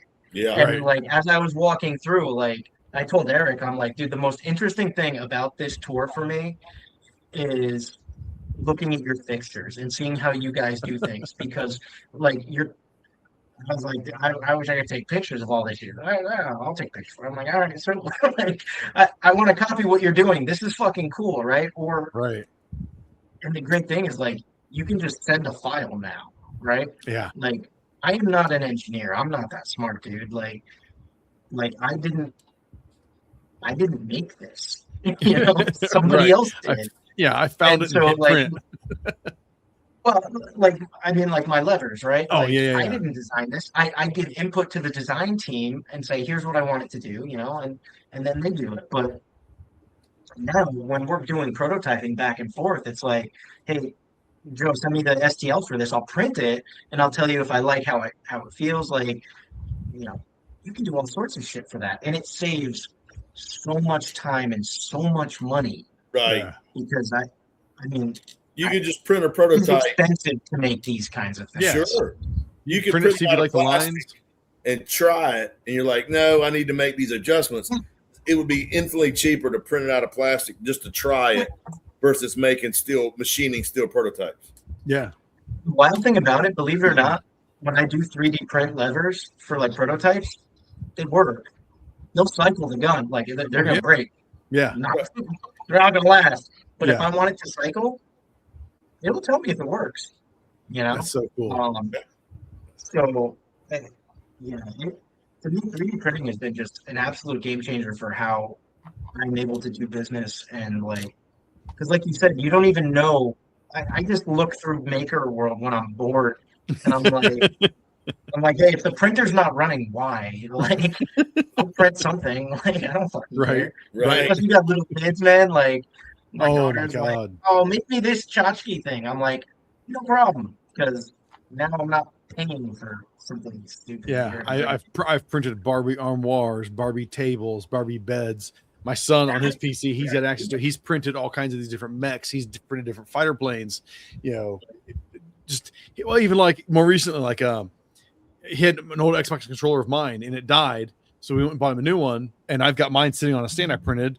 And I see him. I'm like, "What are you doing?" He goes, "Looking for an Xbox stand." I was like, "Dude, here's the one I used. It's right there." Oh, cool. Print just so you can stand it. So it looks neat on his desk. Like it's 3D printing's nuts, man. It's so much fun. My son's really into it. He loves like Halo. He got really into Halo, and so he prints all the different ships and stuff like that. Yeah. And like, but it's funny you mentioned the Barbie armoire thing. Like, I literally just moved my daughter's Barbie dream house out of the fucking attic because she decided she needed to have it again. And so yeah, maybe I'll print her some furniture. That's not a bad idea. Well, it was funny. I was joking with my wife about that. I was like, the Barbie Dream House is like this big obtrusive thing in the room. It's a pain in the ass. I was like, I could probably like design one and print it that like mounts to the wall. And she's like right there looking at me going, oh, okay, we can get in my dream house then. I was like, no. I didn't say this is something I can do right now. I'm just saying it's a doable thing, to print this stuff and just mount to the wall rather than have it on the floor would actually be kind of nice, but still then turns into like the time you have to design all this shit. Well, that's the thing. I don't design anything. Well, I do, but like I don't, right? Like if it exists on Maker World, then sure, I'll print it. I have two printers. And you can find so much. I like having them running like all the time because why not? Right. It's Every doing once something. in a while, I gotta do some maintenance. Yeah. All right, here I'm gonna hit a question. What's up? Real quick, if you go on Maker World, they have a feature where if you take a picture of yourself, it'll create a bust of yourself. Like oh my God. Statue. Yeah. No shit. Yeah. I should do those. Firstly, I'm bald, much like you. Yeah. So I printed it out of this like flesh-colored thing, and I put it on my wife's nightstand. She didn't notice, and then she looked over and just because there's a miniature me staring at her. Oh my God. Shit. I think I should do one of those. Hide it under the bed or something. It's great. I should do one of those and send it to Hunter so he can always look at me. So I'll always be there with him. It would go good in my spank bank. Dude, I fucking scattered little fucking busts of me that were like this big all over Vegas this year. I'm just fucking dropping them on people's desks and no shit. tables. That's awesome. They were all over the place. Yeah, it was great. That's awesome. Maybe I need to print like a little range hot something and carry like a 500 up with me to Vegas. There you go. I printed MadPig Customs croc charms, or what do they call them, giblets or whatever? Yeah. No, I made those. Put them on my crocs. so I don't know a lot about what if you wanted to get a good. I'm not talking about top of the line, but a good solid 3D printer. What does something like that run? What are the bamboo lines? $500-600 probably. Really? I was thinking like $5,000. No, dude, no. Really? I mean, if you want to so low. Yeah, if you want to spend $1,000 to like $1,500, you can get a really good setup for that. But if you want to do less, you certainly can. Like it's Okay. And it's not like they used to be where you have to like fight with Learn them shit, and maybe work 10% of the time. No, man. Like you just hit print and it works. And you do it all from an app on your phone if you want. Like yeah. All right. Like again, more recently, my daughter started doing what do you call those? I'm not wearing it, but those little like bracelets they make, the rubber band bracelets they build. And my wife's like, "Oh, we need to run to Hobby Lobby." And I was like, "Okay." We had other errands to run. We go out there, and I had no idea what we were doing at Hobby Lobby. I was driving. So we're standing in the aisleway, and I was like, "What are we looking for?" "Oh, rainbow loom." I was like, "What the fuck is that?" Like, oh, look, here it is. She picks up, she's holding it. And I look at her and I went, you know, I could just print that, right? And she's like, oh shit, I didn't think about that. Pull my phone out and I was like, here you go. Rainbow Loom. There's 2 of them. I was like, I'm not going to print it yet because I forgot you said you pulled the plate off. I was like, I'll reset the plate when I get home. I was like, we'll print one. And so my daughter was like, we're not going to buy it. We're like, we'll make it at home. She's like, okay. A couple hours, had it done. Out of PETG too. I'm like, is the film expensive? No, it's cheap. You can buy some more expensive shit, but it depends on what you're doing. Right. There's all different kinds, but like the basic PLA stuff you can get for cheap. It's really cheap. Yeah. Okay. And like my sister just had a baby and they were missing a part, or they had a broken part to some, I don't know, baby playset thing they had. And they were like, hey, can you print this for me? And I'm like, I don't know, do you have the file? Like, I'll print whatever you want. Just don't make me find the fucking file. Right? Like, and they're like, no, it's right here. So they bought the file because clearly this thing breaks enough that somebody just reverse engineered it and has it on like Cults 3D where you can buy files. Yep. And it was like, they spent $5 on the file, sent it to me, and I printed a bunch of them. I'm like, hey, if it breaks, now you got a bunch. Yeah. Yeah. I just sent you a link, Hunter, to it. So you can just, I said, just browse. It's Maker World. That's just a quick one. But like literally the most time, if my wife and I think of something, she'll be like, oh, I think I need to print something like this. And I go, okay, look, just go into Google, type what you're looking for and say 3D print after that. And it's going to find it, whether in Maker World or Cold or Thingiverse or something. Yeah. I mean, like, so I jumped on to Solace and I'm like, hey man, can you create STL files? He's like, absolutely. He goes, tell me about what you want and I can create you an STL file and you can, he's like, I will create it and you just download it to your phone and connect it to your printer and you can print it. I was like, no shit. He goes, easy. It's nuts, man. It's nuts. Yeah. I might go look at 3D printing equipment tomorrow. Just, I think it'd be kind of cool. It is cool, man. I'll talk about it. Printing fucking, you know. I mean, like you think you're reloading. You're doing the RCBS series of stuff. Oh, you could print trays to stage all your different calibers on, make caliber specific trays. That's just something stupid simple I'm thinking of off the top of my head. But you know, I printed all these ammo boxes because on Maker World there is a guy who just makes ammo boxes for every fucking caliber you can imagine. Yep. And like I have like an ammo closet in my shop, and we have all this different ammo. But like when I need to go test fire, we have like one of those bullet bunkers in the shop. When I want to go test fire, I don't necessarily want to dig through everything. I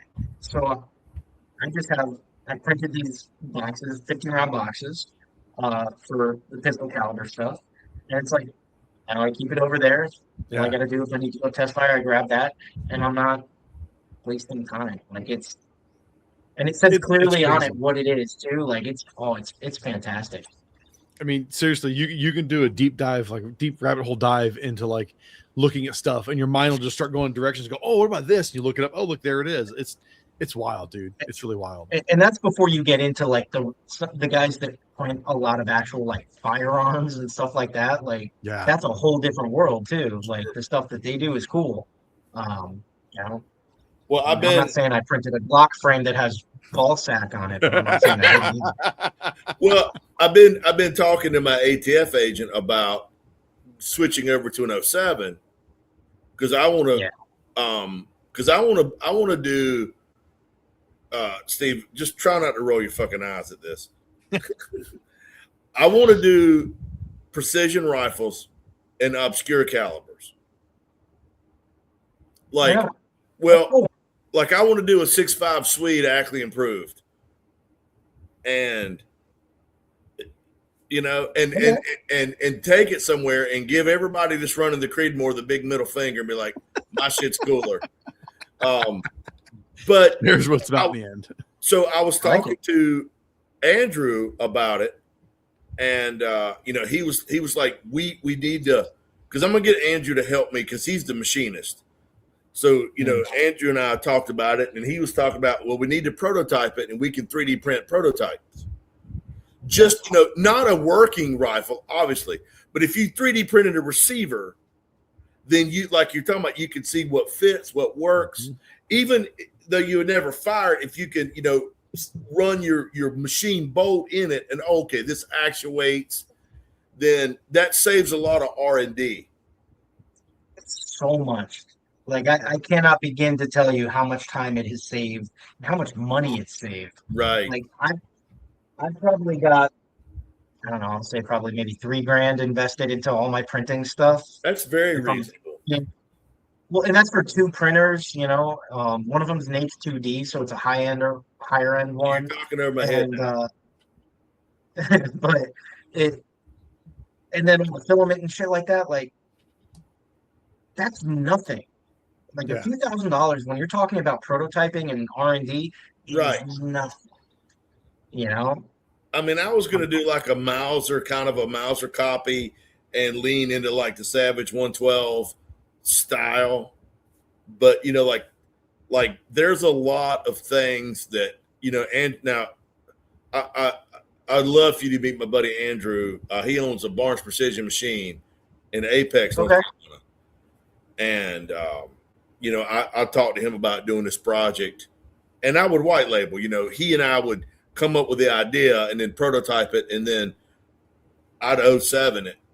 And so I wanted to kind of do this and make, even like my ATF agent was like, Hunter, you don't have to sell gun. He goes, she's like, if you sell 2 a year, yeah, fine. She's like, if you sell under, I think it's 50 a year, you don't have to pay excise tax.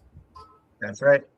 So, I probably wouldn't sell 50 a year, but having a doorway into something like this 3D printing that will allow me to kind of prototype far cheaper than machining. Yeah. I'm just looking up some stuff. I'm going to send it to you, Dave. Some of the stuff that we've 3D printed just as like just the gun stuff as an example of different things. Like it's the fixturing. My God, Right. the amount of time I've saved just in fucking fixturing. I gotta grab a water. Hang on, y'all. Yeah. Corporal Buster. Yeah, that's better.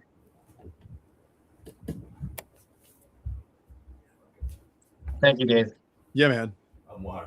This makes it easier. Oh, dude. Yeah, I want to bust your balls and harass you. Go. So when can I get a large loop for my Henry?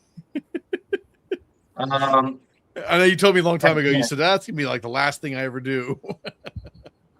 Honestly, I'm probably not going to do it. Really? So here's the reason.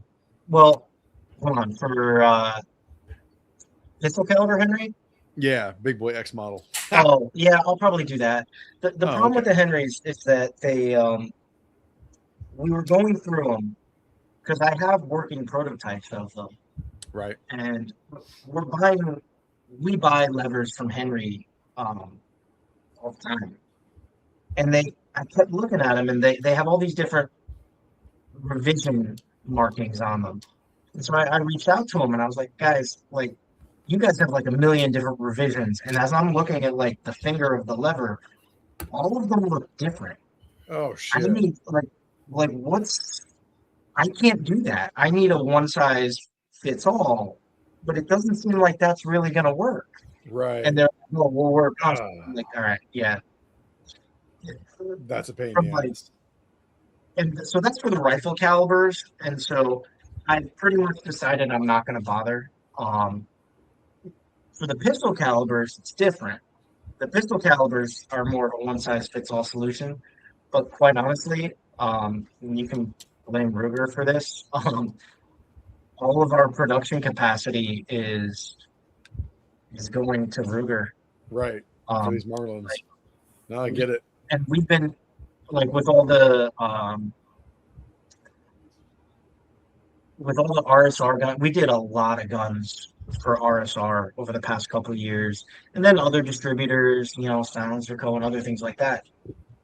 All of my production capacity basically went out the door before it was even made. Dude, what a problem to have. Holy shit. Well, yeah, I mean, it's still a pain in the ass because like people get upset though. They ask, they're like, "Why can't I get your levers?" Like, like they get mad at me. I'm like, guys, I'm not sitting here saying, fuck you. I don't want your money to Right. take this that I've invested hundreds of thousands of dollars into. Like, no, that's not the move here. I, I can't make it fast enough. These are a really difficult thing to machine. Right. And all it takes is one fixture to shift. And now, like, you have 2 weeks worth of production. We had this happen, something shifted in a fixture in a CNC, 2 weeks worth of production. Scrap. Right. What the fuck, dude? I don't know if it's like, it's not like that's costing me money, but it's costing me time. Right. It's a far more valuable thing to me. Yeah, no shit. So, are you cool if I share the photos you sent me? what's that? Are you care if I share those photos you sent me to show Hunter? Oh no, go ahead. Yeah. Okay. I mean, because this eventually will be on YouTube and all that bullshit. Eventually. Browser here, Hunter. Yeah. So here's like design for the fixture. Oh shit. And then it gets better. It gets better. Bam. Wow. Yeah, it's got the little carve outs there for your fingers to like actually pick them out, because again, like it takes all that into account. How cool is that? That's how we mark all of our levers. So like if you look at your gun, might not have it, Hunter, but like we put our little laser marking on every lever. Oh, it that's what I made that for. That's cool. That's hey, look, cool. I don't know if you can see this. Probably Does yours not. have it? But here, hang on. Let's try it now. Oh fuck. No, I don't think yours does. Does it? As Hunter tries to hold his gun to the camera so we can see. So yeah, right where, like, right here where my finger goes, there's a little relief, and there's a little fucking looks like a pissed off hog. Yeah. Okay. Good. Yours does have it. Yeah. Or a mad pig. That'd be it. A mad pig. Yep. I like the name, by the way. Those are those ammo boxes I was telling you about. Yeah, that's cool as shit. So like 450 Bushmaster, they make it for every caliber. All these weird like Wildcat cartridges that you're thinking about, they make them, which is cool. Dave will tell you, I like really weird shit. Like my two favorite cartridges on the planet for rifles is 220 Swift and 4570. You can find 4570. You can find a ton of shit for that. 220 Swift might have a little more deeper diving to look for that, but still, get the point, Hunter. This is all shit you could print, though. Right. You get a printer, you can literally print these boxes. I mean, yeah. What else did I send you? I had my buddy. That's that Gridfinity thing I was telling you about. Yep. So before I made the large plate, that was from Tool Trace AI, Dave. Okay. That's a way that we were doing it. And you can see Pickle's cage up there on the top of the laser. I was going to ask us again, what is this up here? It is a pickle with the face of Nicolas Cage. Pickle's cage. Like Pickle Rick. So it's Pickle Cage. Yeah, okay. Pickle Rick! Love fucking Pickle Rick. So some monster cans? Those are lamps. Those are lamps? Yeah, they're LED lamps. Nice. That's awesome. I think the next picture I sent you might have it like, oh no. Did I not send you the one of it complete? I don't know. I don't know. There's a whole bunch in here. Really want to show Hunter was that one. There you go. Yeah. There you go. Fucking disgusting. I love it. I like so you really went with fleshy color. That's beautiful. Well, so the guy that did that one. Balls. If I did one, I probably did the same thing. Oh, there's the bust. Oh, is that your little bust? I left those all over Vegas. That's awesome. They're fucking creepy as hell, man. Dude, it's way I know, creepy. isn't it great? Well, buddy Sean at We Like Shooting, he has multiple busts of Vin Diesel's head. And I was like, what? Why do you have those? I think he said he just found them one day and printed them, but then uses them for like obviously focusing and shit like that at times. But regardless, he has like, busts of Vin Diesel's head. And I see this, I think of that. I have a Glock that I printed, like it's a Glock 17, but on the fucking dust cover on the front, it's got the Glock's face on it. And I call it Dwayne the Glock Johnson.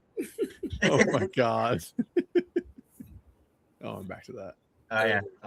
Hey, Corporal Bust. My son came out and saw the Smith here, the grenade launcher, and he was like, looked at me, he goes, "What in the world is that?" And I was like, just don't worry about it right now, kid.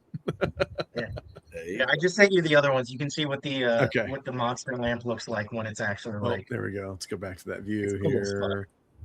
So there's a Glock frame Just with some extra Ghibli bits. This cute cannon. Can you put a slide on that? I reckon. Yeah, probably. I mean, yeah.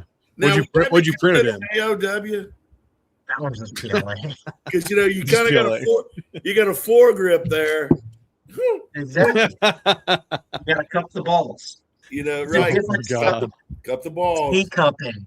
See what I'm saying? And teacupping, nice. Teabag it. You like That's why my mind was going. That's like next level teabagging you know that how too. fucking humiliating it would be to get shot with that. I mean, if you're dead, who cares? But... That's not a dildo. That's a dildo.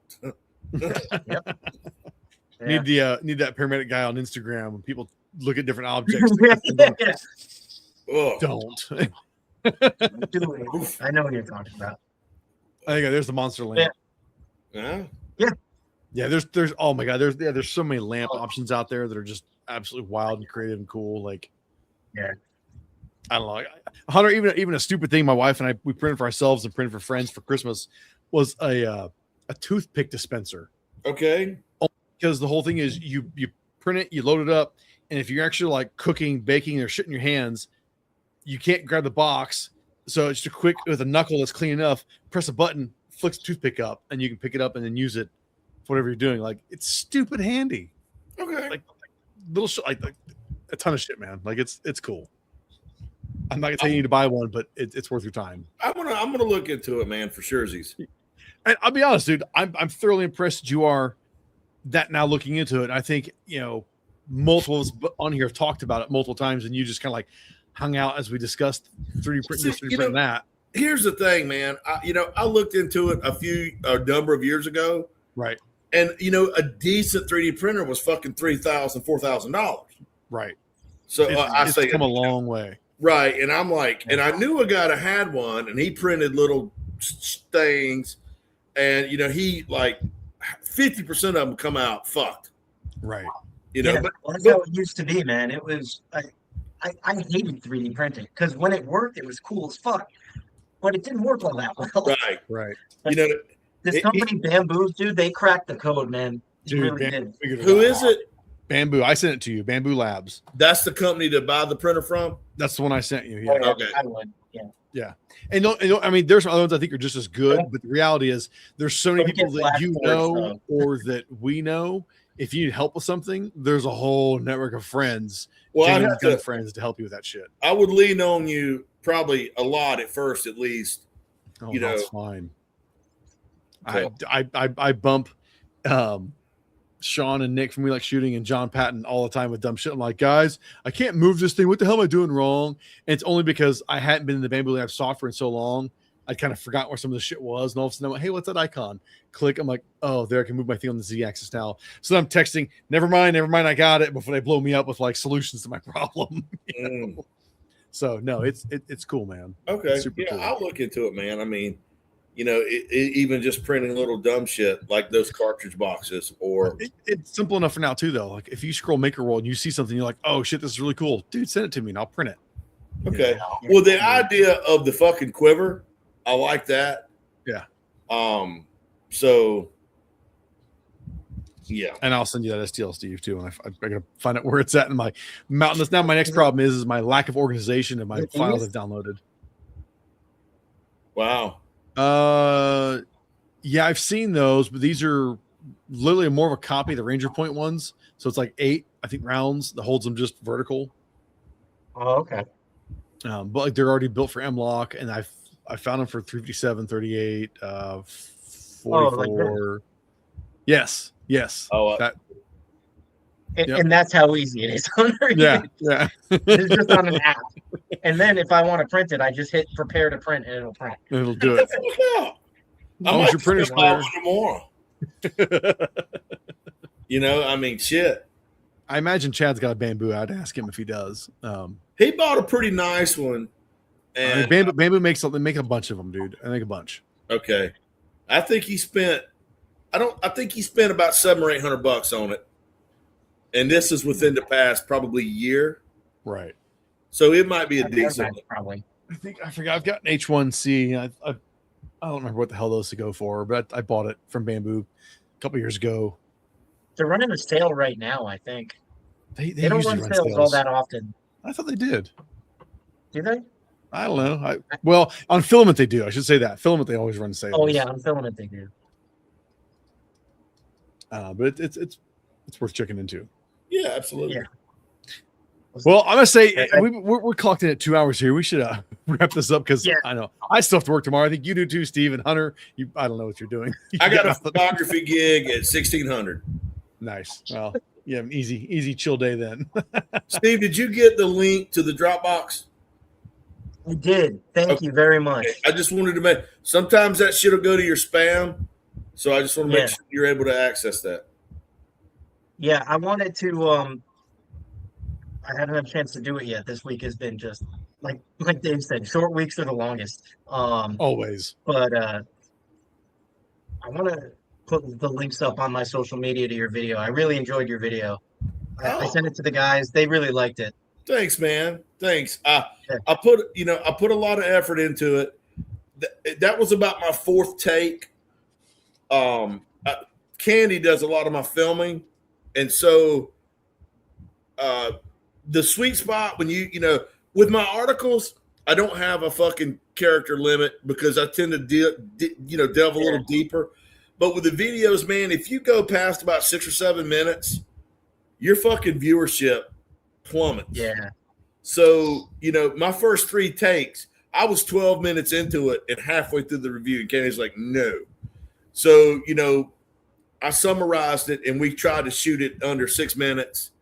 And I didn't get everything in it that I wanted to, but, it's been really well received. It did pretty damn good on Rumble, Dave, if you can fucking believe that. That's awesome. So, I've got, oddly enough, the video got more traffic on rangehot.com than it got on fucking YouTube. I can take that as a win too, though. Because if you go to rangehot.com, Steve, and you watch the video in the article, I don't get a fucking click. You have to click watch on YouTube to get a click on YouTube. Yeah. But if you watch it on my website, Google Analytics registers it as a click. Oh, okay. So it's just so retarded considering they own all that shit too. It's so dumb. But I can look and I can see, okay, this video was watched 1,600 times on Range Hot. Oh, it was watched 250 times on YouTube. And I'm like, what the fuck, man? So stupid. I'll put a link up on my page to the YouTube. Sir? I'll put a link on my social media pages and stuff and on my website too to your YouTube video. Oh, and we can always, like Dave and I do collaborations to where you can collaborate with somebody. So if you want to publish that, Dave, now you might have to walk him through if you're interested in doing that. Yeah. So I would send you a link and you click accept, and then that video populates on your YouTube channel.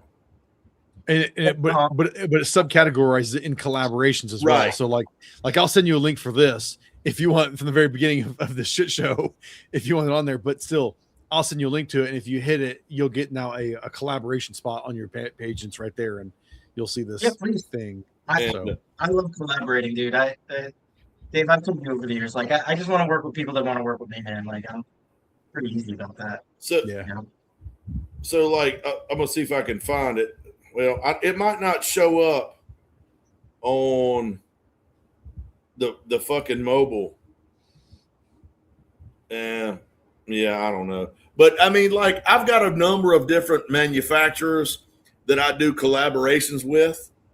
And so, like a lot of times, I'll just send them a link and they accept it, and it'll show up as collaborating with. And then, if somebody watches it on your channel, you actually get the credit for it, which I don't give a fuck about that. We're just trying to disseminate information, honestly. The only reason that I use YouTube is so I don't have to pay. I don't have to rent storage space on a fucking server somewhere. Here's a quick show for you. So Brainshot's YouTube channel, you got the For You videos, shorts, posts, and then right there collaborations, and there's all of our episodes of Live Fire Media that I've sent him. Oh, cool. Okay. So it dumps them all right there in its own spot of collaborations. If you'll scroll up real quick, Dave, I just did this video. All the way. So all the way to the top, brother. So I'm sorry, down just a cat hair. Right yonder. So I did a video a couple days ago right there where we compared the 1894 Trapper to the MadPig Customs Marlin. Yeah, I saw that. Just as like if you're interested in buying a Marlin lever gun, here's 3 options in 357, and here's like a primer about which one do you want. Which I should listen. I should listen to that just because of how much that gun broke there. Yeah, Dave's been a pretty good influence on me, and like I sent you in the text, Steve, I hold you liable for unfudding me a little bit, and it's good for you, Hunter. And I'm a little uncomfortable, but I'm drinking through it. We'll make you more uncomfortable. Well, I know it. I like to be full circle. Well, I'm ashamed to like it, but I'm like, okay, I'm growing. But it's not full M1 Garand with a prism, which is still awesome, and I'm going to do it just to piss you off. There you go. And I'm going to shoot. I got to run, guys. I think I see my daughter's head peeking over again. All right. Get out of here, man. We'll have you on again, buddy. Thank you very much for having me. Good to see you, Steve. Take care, brother. All right, see you guys. Just hit the X window and you close it all out.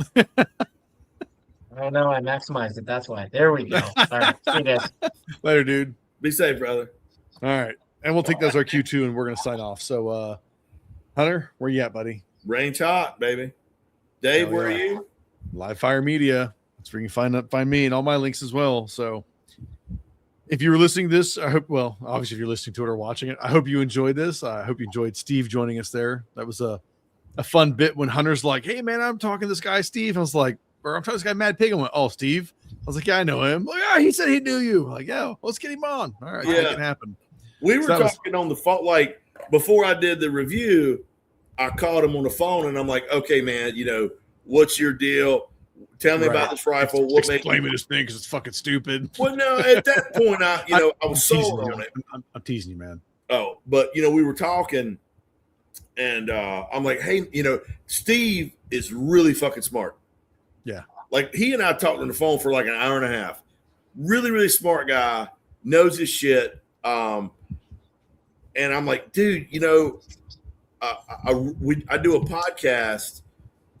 And I would love for you to be on it. I'm like, my buddy Dave runs it, so I'll run it by him. But I would love for you to come on and disseminate some of this brilliance. And he's like, Dave who? I'm like, Dave Kawaka, MKS Supply. He's like, I know him. I'm like, what? He's like, yeah, we're buddies. I'm like, well, fuck, there you go. We've known each other a long time, actually. It's pretty funny. So that, and I'll say this, and I'll let you get to it. I tell people the gun industry is pretty large. But it's very small. We're very like, small. If you don't know somebody knows them. Well, and I made the story. I don't know if you listened to it last week. I made the comment where at one point at GunCon, I was giving the SIG guys some shit, and I didn't know any of them. And the woman came up and she was like, "Oh gosh, is things getting bad?" And the guy looks at her and goes, "Lady," he goes, "I don't know him, but we're cool." He's like, "Watch." He's like, "Yeah, man, I got you." Fist bump. And she was like, "Oh," he's like, "We're all friends, whether we know each other or not. It's a matter of time before we know each other." He's like, "So it's cool." So, anyways, everybody, we dragged that out a little bit. We're signing off. We hope you enjoyed that. We know we enjoyed it. That was a good time talking with Steve on here. Yeah, glad to see you. Yeah. Thanks for listening, watching, however it is. Give us some feedback. We always like to hear from you. Good, bad, right, or wrong. Let me know what you think, right? That's right. And otherwise, until next time. So peace out. Later, y'all.